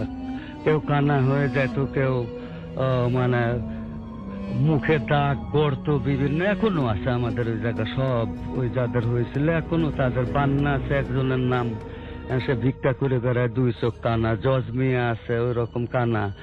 তো এরকম সব ডিফেক্টিভ হয়ে যায়। তা দাদাজানের অশেষ ইয়েতে, দাদাজান ছিলেন একজন আলেম, বড় মাপের আলেম। উনি ইয়ে করাচ্ছেন, ওই নামাজ পড়াইতেন, ইমামতি করতেন মসজিদের। হঠাৎ একদিন এর ভিতরে একদিন শোনা গেল যে দৌড়ায় আসলো দাদাজান মাগরিবের নামাজের ইমামতি করে মুসল্লিদের নিয়ে বেরোইছেন, মসজিদেতে বেরোনো মাত্র সেই পাগলটা হাঁক ছাড়তে ছাড়তে দৌড়ায় আসলো যে আপনারা সবাই সবার বাড়ি চলে যান, উলা বিবি ঢুকে গেছে গ্রামে আমাদের। দাদাজান জিজ্ঞেস করলেন তুমি কিভাবে বুঝলে? সে বলল যে আমি দেখলাম যে নদীর চর দিয়ে বালুর ভিতর দিয়ে লম্বা, বিরাট লম্বা শাড়ি পরা, ঘোমটা দিয়ে, হাতে একটা লাঠি, আস্তে আস্তে হাঁটে আসতেছে, উঠে আসতেছে নদীর চর দিয়ে। আমাদের বাড়ির পশ্চিম পাশে নদী ছিল ওটা দিয়ে। তখন দাদাজান বললেন যে আপনি, আর মুসল্লিদের বললেন আপনারা সবাই বাড়ি চলে যান, যার যার ঘরে যায় দরজা দিয়ে জোরে কোরআন শরীফ তেলাওয়াত করেন। আর আমিও বাড়ি গেলাম আমার বাড়িতে। তাই বলে দাদাজান চলে আসলেন। আসার পরে আমাদের যে রুম ছিল, ওই রুমে আমরা যেখানে থাকতাম সেখানে আব্বা, আমি আর ভাই আক্রান্ত। আমাদের ওই পাশে বসে মেজ চাচা, সেজ চাচা, সবাই, ফুপু আম্মা সবাই কোরআন শরীফ তেলাওয়াত করতেন বসে, আর সেবা শুশ্রূষা করতেন। দাদাজান আসে, তাড়াতাড়ি আসে বললেন যে তোমরা সব বেরোয় যাও, বেরোয় ঘরের 4 জন 4 কোনায় যাও, 4 কর্নারে যায়, জোরে জোরে কোরআন শরীফ তেলাওয়াত করো। হ্যাঁ, খুব জোরে জোরে, যে যত জোরে পারো। হ্যাঁ, এমন অবস্থা করতে করতেই আর দাদাজান লাঠি নিয়ে যায়, বাইরে দাঁড়াইলেন একটা। মানে আমি তো তখন ছোট, আমি তো আর এগুলো পরে সব ঘটনায় শুনছি আর কি, আমি তো আর দেখতে পারি নাই, আমি তো অসুস্থ তখন। একটু পরে আওয়াজ আসলো পাশের বাড়ির থেকে, বিরাট জোরে কান্নার আওয়াজ। তারপরে খবরে আসলো যে গহর মিয়া আর ওর ছেলে ছিল জজ মিয়া, এই 2 জন গহর মিয়া মারা গেছে। তখন আব্বা খুব করুণ সুরে বললেন যে গহর চাচা মারা গেছে, এখন আমাদের পালা, 2 সন্তান সহ আমার পালা। হ্যাঁ, তখন আম্মা সবাই সান্ত্বনা দিয়ে বললেন যে না, কিছুই হবে না ইনশাল্লাহ, তোমরা কোনো চিন্তা করে না তুমি। এমন বলতে বলতে হঠাৎ করে আওয়াজ আসলো যে দাদাজান জোরে জোরে বলছেন তুই যাবি কি না বল। তারপর মেয়ে কণ্ঠে ভাঙা ভাঙা গলায় বলছে আমি তো খালি হাতে যাইতে পারি না, আমার তো 2 জন নিতে হবে তোমাদের বাড়ি থেকে। দাদাজান বললেন যে একটাও তুই নিতে পারবি না, পিশাচিনী ডাইনি, একটাও তুই নিতে পারবি না, তুই ঢুকে দেখ। তারপরে সে নমনীয় হয়ে গেল। নমনীয় হয়ে বলল, তাইলে হুজুর আমি এখন কি করব, আমার কি করা উচিত? দাদাজান জোরে বললেন, তোর কি করা উচিত তুই জানিস। তা আমার দিক দেখায় দেন, ভাঙা ভাঙা কণ্ঠে, মেয়েলে কণ্ঠে, আমি কোন দিকে যেতে পারি। চারিদিকে গ্রাম, মানুষ, জনপদ। উনি পূব দিকটা একটু খালি ছিল, মাঠ ছিল, দেখা দিলেন ওই দিকে যা। তখন ওই দিকের মাঠের ওই পাড়ে ছিল আবার একটা হিন্দু মহল্লা। ওই যখন বললেন ওই দিকে যা, তখন সালাম দিয়ে সে চলে গেল। যাই একটু দূর যায়, ভীষণ দমকা বাতাস আসলো, দমকা বাতাসে ওইটা মিলায় গেল। মিলায় যাওয়ার পরে দাদা জান এসে কোরআন শরীফ দিতে, তোমরা কোরআন শরীফ পড়তে থাকো, আল্লাহ মনে হয় মুক্তি দিছে। হ্যাঁ, তা এমন করতে করতে একটু পরেই আবার সেই হিন্দু পাড়া থেকে উল্লধ্বনি, কান্নার আওয়াজ। হ্যাঁ, তখন আবার বুঝতে আমাদের বাকি রইল না। সবাই বুঝলো যে হিন্দু পাড়ার থেকে কয়েকজন ডাইনিটা শেষ করছে। হিন্দু পাড়াতেও তখন ছাড়াই গেছে। তারপরে এমন অবস্থায় আমাদের দাদাজান তো মোটামুটি সেবা শুশ্রূষা করার পরে আমরা সুস্থ হলাম। সুস্থ হওয়ার পরে তখন গ্রামের থেকে আস্তে আস্তে মনে করেন ওই মহামারীটা কমে আসতে লাগলো। পুরা গ্রাম তখন করা ছিল। আপনার দাদাজান যিনি বলছেন, তিনি হচ্ছেন নিজের চোখে এই ওলা বিবি যেটা বলছেন আপনি সেটা দেখেছেন। হ্যাঁ, আমার ধারণা ছিল যে উনি আসলে তখন বসন্ত ছড়িয়ে পড়ে, তা না, মানে কলেরা বা বসন্ত হওয়ার পরে তারপরে উনি আসেন। কলেরা বসন্ত হওয়ার পরে আসে পরে। আচ্ছা, এটা কিন্তু সবাই জানে, যারা প্রবীণ তারা সবাই জানে যে ওরা, কেউ বলে ওরা 7 বোন, আচ্ছা, কেউ বলে ওরা 5 বোন, কেউ বলে 2 বোন, ওরা ওই উলা বিবি। ওটা একটা আর কি মহামারীর রূপ। তা আমাদের গ্রামের চারপাশে দাদাজান বন্ধ করে দিছিলেন, তারপরেও সেটা কাজ হয় না। ওই বন্ধতে গ্রামকে গ্রাম ছড়াই গেছে, মানুষ, জনপদ মরছে, কান্না মানুষেরা, একটা বিভীষিকা, সেটা না দেখলে ওইটা বোঝা যায় না। আমার কিছুটা এখনো স্মরণ আছে, একেবারে প্র্যাকটিক্যাল জিনিস, এটার ভিতর কোনো নাই। তারপরে এই উলা বিবি নিয়ে, তার উলা বিবি চলে গেল। গ্রামের থেকে আস্তে আস্তে সবাই সুস্থ হইতে লাগলো। এবং উনি মানে এই ওলা বিবি চলে যাওয়ার পর কেউ মারা যায় নাই? না, মারা যায় নাই। এবং যারা ছিল সব ডিফেক্টিভ। আচ্ছা, সব, কেউ স্বাভাবিক মানুষ ছিল না। বিভৎস এক একজনের রূপ চেহারা। এখনো আমার মুখে দেখেন দাগ আছে, কিন্তু হালকা হালকা পক্ষের দাগ আছে। সেই সময়কার কথা আমার মনে আছে। তা ওই আর কি, এখন ভাবি যে যাদের অক্লান্ত পরিশ্রমে এই কলেরার ভ্যাকসিন, গুটি বসন্তের ভ্যাকসিন আবিষ্কার হয়েছে, যারা করছেন জিন্না, ওনাদের আল্লাহ বেহেশতে নসিব করুক, গুনাহগারটা মাফ করে, যে ধর্মেরই হোক না কেন।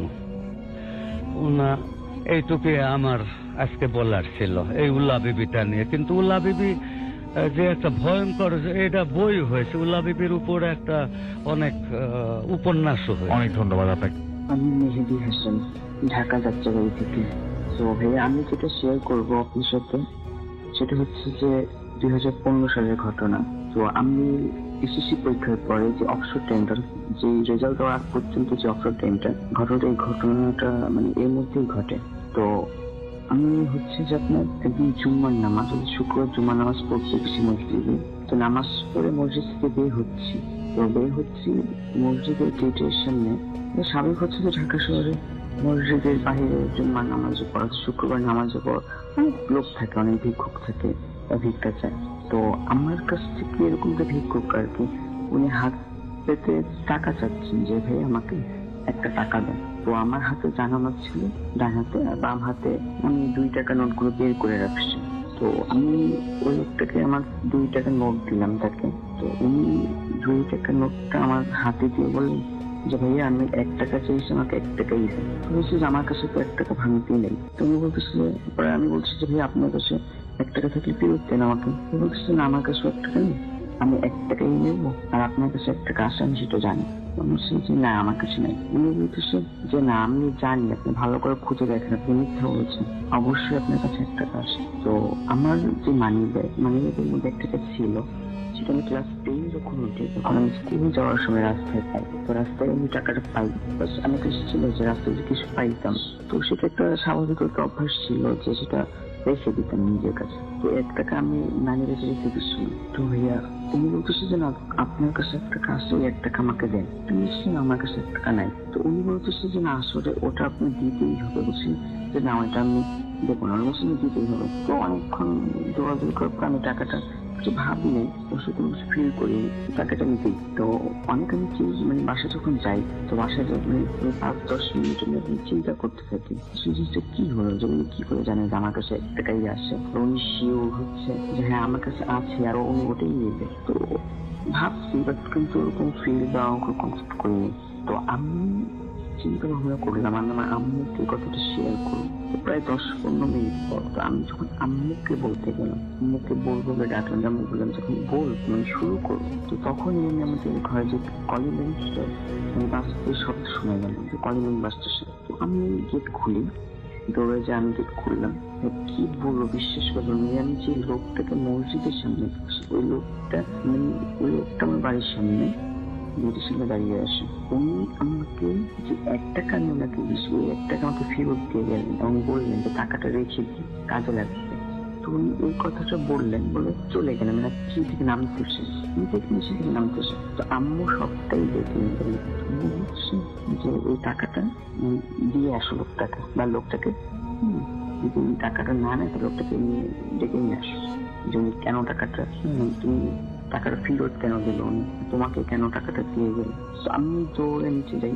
তো নিচে যাই তো আশেপাশে খুঁজছি, মানে সেই মুখে তো নাই। আমি সাথে সাথে দৌড়তেছি, মানে নিচে মনে কোথাও নাই, আশেপাশে কোথাও দেখিনি। তো আমি ঘরে চলে আসি, আম্মুকে সব খুলে বললাম যে আম্মু এই ঘটনা, মসজিদ আমার কাছ থেকে টাকা চাইছিল, টাকা দিছি, তো উনি টাকাটা ফেরত দিল।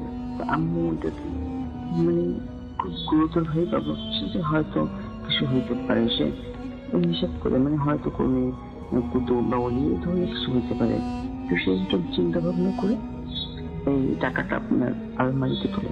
তো ওদিন রাত্রে ঘটনা হয়েছে যে আমি রাত্রে স্বপ্ন দেখতে শুরু করলাম যে 4 জন লোক আসছে, আসার পরে 4 জন লোক আসে, মানে ছায়ার মতো বড় চোরাম্বা 4 জন লোক আসে।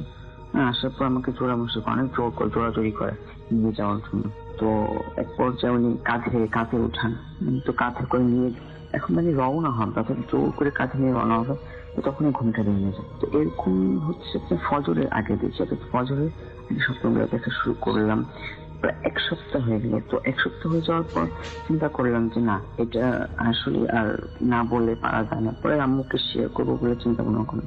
তো আমি যখন 1 সপ্তাহ পর আমি যখন আম্মুকে শেয়ার করতে গেলাম, আমাকে বললাম যে আম্মু একটা কথা, এমন আমি রাত্রে স্বপ্নে দেখতেছি যে 4 জন লোক আসে আমাকে মানে কাঁধে করে নিয়ে যাওয়ার জন্য অনেক ধর্মটি করে, দিতে পারে না, তখন ঘুমান। আমি হচ্ছে বলো আমিও তো 1 সপ্তাহ মানে আমিও তো আজকে 6-7 দিন ধরে একই তোমার মতো স্বপ্ন দেখতেছি যে আমি দেখতেছি যে তোমাকে 4 জন লোক এসে নিয়ে যাচ্ছে। তো আমিও ভয় পেয়েছি, আম্মুও ভয় পেয়েছি যে কি হচ্ছে। তো আম্মু যে এই টাকার ঘটনাটা, যে টাকাটা দিয়ে গেছে লোকটা, বা ওই বিষয়ে আব্বুকে কিছু বলেন, কারণ আব্বু তো অনেক রাগী মানুষ ছিলেন, তো বকাঝকা করে। তো এবার আমি বলছি না এই সত্যি কথা আম্মুকে বলতেই হবে। তো আব্বু রাত্রে বাসায় ফিরলো। তো আব্বু হঠাৎ সবাইকে ডাকলেন, নিজে থেকেই ডাকলেন। আমরা আসলে কথাটা আম্মু বলছিল যে তোমার আব্বু আসতে যাচ্ছে, আস্তে আস্তে খুলে বলবো, কিন্তু আব্বু বাড়িতে খুব তাড়াতাড়ি আসছে নদী। সেদিন আমাদেরকে সবাইকে ডাকছে যে তোমরা সবাই একটু আসো, তোমার সাথে কথা আসো। তো আমরা আব্বুর রুমে যাই। তো তখন আব্বু আমাদের বলতেছে যে আমি আজকে অনেকদিন ধরে একটা স্বপ্ন দেখছি, যে আমাকে বিশেষ করে আমাকে বলছে যে তুমি কোথাও যেও না, কোথাও ঘুরতে যেও না, বা বন্ধুদের সাথে কোথাও যেও না, এই ধরনের কথা বলতে শুনছি। কেন আব্বু বলতেছে যে আম্মু আমার তখন বলছে তোমার সাথে আমার কিছু কথা বলার আছে, তুমি কথা শেষ করে তখন আমি তোমার কাছে বলবো একটা কথা। আব্বু বলতেছে যে ঠিক আছে আমি আগে বলি। সেটা হচ্ছে আমি কিছুদিন স্বপ্ন দেখছি যে মানে আমার কথা বলতেছে, আমার নাম হচ্ছে মেহেদি, বলতেছে যে মেহেদিকে যেন মানে 4 জন লোক, উনি আমার কিছু বলছে যে 4 জন লোক আমাকে নিয়ে যাচ্ছে। তো আম্মু তখন বলে উঠলো যে হ্যাঁ এটাই তোমাকে বলবো, যে আমার কথা বলতেছে, যে ও স্বপ্ন দেখছে, আমিও দেখতেছি, বা তুমি দেখছো, মানে এটা অবশ্যই এটার মধ্যে কিছু না কিছু আছে। তখন আব্বুকে আম্মু সব খুলে বললো, টাকার ঘটনা, তারপরে দিক সব খুলে বললো। তো আব্বু চিন্তা করলো যে আমাদের পাশে যে মসজিদ, সেই মসজিদের ইমাম সাহেব বড় তো বড় একজন বুজুর্গ, তো বলছে যে ওনাকে জিজ্ঞেস করবে। তো আর উনি মানে যে ইমাম সাহেব, আমাদের এই মসজিদের ইমাম সাহেব ছিল, তো উনি আবার আমাদের গ্রামের, মানে আমার দাদু বাড়ি ইমাম। তো উনি মানে ওদের সাথে খুব ভালো সম্পর্ক। আব্বু হুজুরের কাছে গেলেন, হুজুরের কাছে যাবো, হুজুরের সব খুলে বলেছে। তো হুজুর আবার আব্বু মানে আব্বু আর আমার সামনে, আব্বু আমাকে নিয়ে গেছে, আব্বু আর আমার সামনে হুজুর ফোন দিলেন। মানে হুজুর বলতেছেন যে আমার যখন পরিচিত লোক আসে গ্রামে, পরে বলতেছে যে মানে বলতেছে কোনো গ্রামে একজন হুজুর আছে, খুব ভালো, উনি সব বলে দিতে পারেন বা উনি এখানে কিছু কাজ করেন, তো ওনার কাছে গেলে ভালো হয়, ওর সাথে কথা বলে ভালো হয়। আব্বুর সাথে ফোনে কথা বলালেন, তো এই লোকটা আমাকে বললেন, কথা বললেন। তো আব্বু খুলে কিছুই বলেনি, আব্বু জাস্ট বলছে স্বপ্নের কথাটা, স্বপ্নে এরকম রকম দেখতেছে। তো লোকটা বললেন যে আপনি একটা কাজ করেন, তো আপনি অনেক দূরে দিকে যাওয়া সম্ভব না, আমি মামাকে চাকরি করি, তো সমাজ থেকে তো ছুটি স্বাভাবিক দিতেই চায় না, তো একটা কাজ করেন, আপনি আপনার ছেলেকে নিয়ে আসেন, গ্রামে নিয়ে আসেন। তো ওইখানে ও আসলো, ঘুরেও গেল, বা আমার কাজটাও সুবিধা হলো।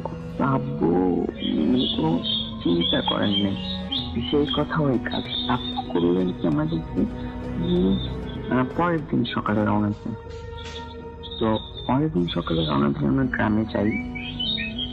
তো যাওয়ার পর বিকেলে ওই হুজুরের কাছে যাই। তো ওই হুজুরের কাছে গেলে হুজুর আমাকে দেখে, কি বলবো ভাইয়া, উনি দেখার সাথে সাথে উনি বলতেছে যে ওকে তো জাদু করা হয়েছে, মানে ব্ল্যাক ম্যাজিক করা হয়েছে, কালো জাদু করা হয়েছে। উনি বলতেছে ভাবে ওকে তো জাদু করা হয়েছে। আপু বলতেছে যে কি বলেন, হ্যাঁ হুজুর বলতেছে না, হ্যাঁ ব্ল্যাক ম্যাজিক করা হয়েছে, আপনি একটা কাজ করেন, বলছে যে আপনি কালকে ওরে মানে 12টার আগে নিয়ে আসবেন, ওরে গোসল করাবো, আর রাত্রে ইশারের পর আমরা একটা আসন বসাবো। তো আব্বু পরের দিন দুপুর 12টায় ও আমাকে নিয়ে যায়। তো হুজুর তখন দুধ, কাঁচা হলুদ দিয়ে গোসল করান। তো আমি গোসল করার পর আমরা চলে আসি। রাতে যখন ইশার নামাজ শেষ, তো তখন আমরা আসনের জন্য হুজুরের কাছে গেলাম। আমি গেলাম, আব্বু গেল, তারপরে আমার একটা চাচাতো ভাই গেছে, আমার একটা চাচা গেছে, তারপর আমার আম্মু যাইতে চাইছে, কিন্তু হুজুর নিষেধ করছে যে না, মা যাতে না আসে, মহিলা যেন না যায়। তো হুজুরের কাছে যখন বসলাম, দেখলাম যে হুজুর আমাদের সামনে বসলো, একটা মোমবাতি নিয়ে বসলো। কিছুক্ষণ পর হুজুরের কণ্ঠটা চেঞ্জ হয়ে গেল, কেমন কথা বলছে, তারপর একটু জানি কেমন দেখতে, কেমন বলতে কি চোখগুলো বড় বড়, রাগি হয়ে গেছে, কেমন করে তাকাচ্ছে। হঠাৎ উনি বলতে লাগলেন যে আপনার ছেলে তো মানে ব্ল্যাক ম্যাজিক জাদু করা হয়েছে, জিন দিয়ে জাদু করা হয়েছে, বশ করা হয়েছে। তো উনি হুজুরটা বলতেছে, মানে হুজুর তো না আসলে জিন হয়তো মানে পরে হুজুর থেকে জানতে পেরেছে জিনটাকে কি বলে, জিনটার উপর ভর করছে। তো হুজুর বলতেছে, মানে জিনটা বলতেছে যে আপনার ছেলে তো জাদু করা হয়েছে, আপনার ছেলে তো তান্ত্রিক জাদু করছে, আপনার ছেলেকে বশ করে নিয়ে যাবে, বশ করে নিয়ে যায় ওকে তান্ত্রিকের একটু শিষ্য বানাবে। তো আব্বু বলতেছে যেটা কিভাবে বলতেছে, চিন্তা বলতেছে যে আমি আপনাকে সব প্রমাণ দেখাবো। তো ঠিক আছে, ঠিক আছে। তো হুজুরটা বলতে লাগলো যে কিভাবে কি, হুজুর সব বলতে লাগলাম, কিন্তু আমি কিছুই বলি না, আব্বু কিছু করেন, হুজুর নিজে থেকে বলতে লাগলাম। আসলে হুজুর ছিল না, আমি যতটুকু ধারণা যে আসলে উনি ছিলেন না, এটা হয়তো ওনার উপর কেউ ভর করছে, কিন্তু হুজুর বলছে তার উপর জিন ছিলেন। কথা বলে জিন বলতেছে যে আপনার ছেলে তো এক মায়ের এক ছেলে, আর ও তো তুলা রাশি, তো তুলা রাশি এক মায়ের ছেলে দিয়ে অনেক কিছু করা সম্ভব, জাদুটনা বা খারাপ কাজ করা, তান্ত্রিকদের জন্য সুবিধা, তান্ত্রিকের এগুলো ছেলে দেখে পেয়েছিলেন। তো আপনার ছেলেকে বশ করার জন্য প্রথমে ওই ছেলে যখন স্কুলে যাচ্ছিল, তখন রাস্তায় 1 টাকার একটা কয়েন জিন দিয়ে জিন রেখে আসে। তো জিনটা বলতেছে, তখন ছেলে টাকাটা নেয়, টাকাটা নিয়ে রেখে দেয়। তো জিনটা ওই টাকাটার মানে ও জিনটা টাকাটার বশ ছিল। তো ওই জিনটার সাথে সাথে ছেলের সাথে সাথে আপনার বাড়িতে যায়। তো ওই তান্ত্রিক পরে জানতে পারে যে আপনার ছেলের বাসা কোথায়। তো একটা সুযোগ বুঝে তান্ত্রিকটা আপনার ছেলেকে বলতেছে যে আপনার তান্ত্রিকটা সুযোগ বুঝে আপনার ছেলের পিছনে এসে, তো যখন সুযোগ পেলো, তো তখন তান্ত্রিক মসজিদের সামনে দেখা করলো। ছেলে তান্ত্রিক প্রথমে মানে এই টাকাটা যে আমার বাসায় রাখছে, বাসায় রাখার উদ্দেশ্য হচ্ছে কিছু নেওয়া, আমার বাসা থেকে আমার জিনিসপত্র নেওয়া, চিনি ধরে আমাকে জিনিসপত্র নেওয়া, আমার বস করে নিয়ে যায় বাড়ি থেকে। তো ওই টাকাটা যে মসজিদ থেকে সে আমার চেয়ে নিয়েছে, সেটা কারণ হচ্ছে এটা মন্ত্র পড়বে। আমার হাতে টাকাটা নিয়েছে, টাকাটা নিয়ে সে মন্ত্র পড়ছে, তো মন্ত্র পড়ছে, মন্ত্র করে নিয়ে আবার আমাকে দিয়ে গেছে, বাসায় দিয়ে গেছে। তো বাসায় আসার উদ্দেশ্য আর টাকাটা দিয়ে দেওয়ার উদ্দেশ্য ছিল যে এটা কারো মানে মনের মধ্যে খুঁত না লাগে। আরেকটা হচ্ছে যে সে আসছিল আমার পায়ে মাটি নেওয়ার জন্য, পায়ে যে ধুলো নেওয়ার জন্য। সেই থেকে উঠলে বা রাস্তা থেকে উঠলে সবাই জুতোর মধ্যে ধুলো রেখে থাকে। আর একটা হচ্ছে আমাদের বাড়িতে যে জুতোটা ছিল সেটা হচ্ছে যে বাহিরে, তো আমাদের বাড়ির মধ্যে কোনো আউট মানুষ ঢুকতো না, বা চোর ওরকম এখনো মানে কখনো হয়নি। তো সেসব সবার দেখতাম যে সবাই জুতোর একটা বাহিরে রাখতো, মানে যেটা সবাই ইউজ করে, টোটালি ইউজ করে নর্মালি ভাবে, সেটা হচ্ছে যে বাহিরে থাকতো। আর যেগুলো হচ্ছে স্পেশালি সেগুলো ঘরে থাকতো। তো লোকটা ধুলো নিতে আসছিল, ধুলো নিয়ে গেছে, যে যেটা বলতেছে এরকম বলার পর অনেক কিছু বললো। তো উনি বলতেছে যে আমি যদি টাকাটা না ধরতাম তাহলে এটা হতো না, এই ধরনের কিছু বলতেছে। মানে আরেকটা জিনিস হচ্ছে যে হঠাৎ করে তার হাতটা সামনে রাখে, মানে ওই হুজুরটা আসলে যেহেতু আমরা দেখি হুজুরটা হাতের সামনে রাখে, তো হঠাৎ করে দেখলাম হাতের মধ্যে একটা তাবিজ চলে আসে। তো তাবিজটা আব্বু হাতে দিলেন, তাবিজটা মধ্যে মাটি মাখানো ছিল। তো ওই তাবিজটা আব্বু খুললেন, ওই চিন্তা বললেন আব্বুকে খুলতে, আব্বু খুললেন। তো ভিতরে একটা কাগজ ছোট টুকরা ছিল, সেটার মধ্যে ছিল আপনার কিছু নকশা না কি যেন বলে আর কি, এগুলা ছিল। আর আরেকটা ছোট কাগজ, ওই কাগজটার মধ্যে ছিল কিছু মাটি, কিছু ধুলো ছিল হালকা, একটা চুল ছিল, একটা নখ ছিল। তো ওই চিন্তা বলতেছে নখটা নাকি আমার ছিল, তাবিজের মধ্যে বড় তাবিজ ভরছে, এটা ভৈরা ওটা নাকি পুরাতন কবরের মধ্যে রাখছে বস করার জন্য আমাকে নিয়েছে। হুজুর বলতেছে যে টাকাটা যদি মানে যদি আমি আলমারিতে না রাখতো, টাকা যদি আমি রাখতাম তাহলে অবশ্য সে 3 দিনের মধ্যে আমাকে বস করে নিয়ে যেত। মানে আপু আম্মুর দোয়ায় মানে যখন আমি মুসলিমজেই থেকে যাই, আমার গ্রামের হচ্ছে মুসলিম, আমি ওখানেই থেকে যাই। তবে ওই পর থেকে খুব ভালো আছি, মানে খুব স্বপ্ন আছি। প্রিয় লিসেনার, এই এপিসোডে আপনারা যে ঘটনাগুলো শুনতে পারলেন, প্রত্যেকটা ঘটনাই বাছাই করা ভয়ানক ঘটনা ছিল। আশা করি প্রত্যেকটা ঘটনাই আপনাদের কাছে ভালো লেগেছে। প্রতিনিয়ত এই ধরনের বাছাই করা ভয়ানক ঘটনা শুনতে চ্যানেলটি অবশ্যই সাবস্ক্রাইব করে নেবেন। যারা অলরেডি চ্যানেলটি সাবস্ক্রাইব করেছেন তাদেরকে জানাই অসংখ্য ধন্যবাদ। আপনারা চাইলে এই চ্যানেলে ঘুরে আসতে পারেন। এই চ্যানেলে অসংখ্য এপিসোড পাবলিশ করা আছে, যা শুধুমাত্র বাছাই করা ভয়ানক ঘটনা। প্রত্যেকটা ঘটনাই ভূতের মধ্যে নেওয়া। ভূতের মধ্যে যতগুলো ভয়ানক ঘটনা আছে, প্রত্যেকটা ঘটনা আমি নিজেই বাছাই করে প্রতিনিয়ত রাত 10টা বাজে পাবলিশ করে থাকি। তাই আবারও বলতেছি, যারা এখনো এই চ্যানেলটি সাবস্ক্রাইব করেনি অবশ্যই চ্যানেলটি সাবস্ক্রাইব করে নেবেন। তো আজকের জন্য এখানেই বিদায় নেব। সকলে ভালো থাকবেন, সুস্থ থাকবেন। আল্লাহ হাফেজ।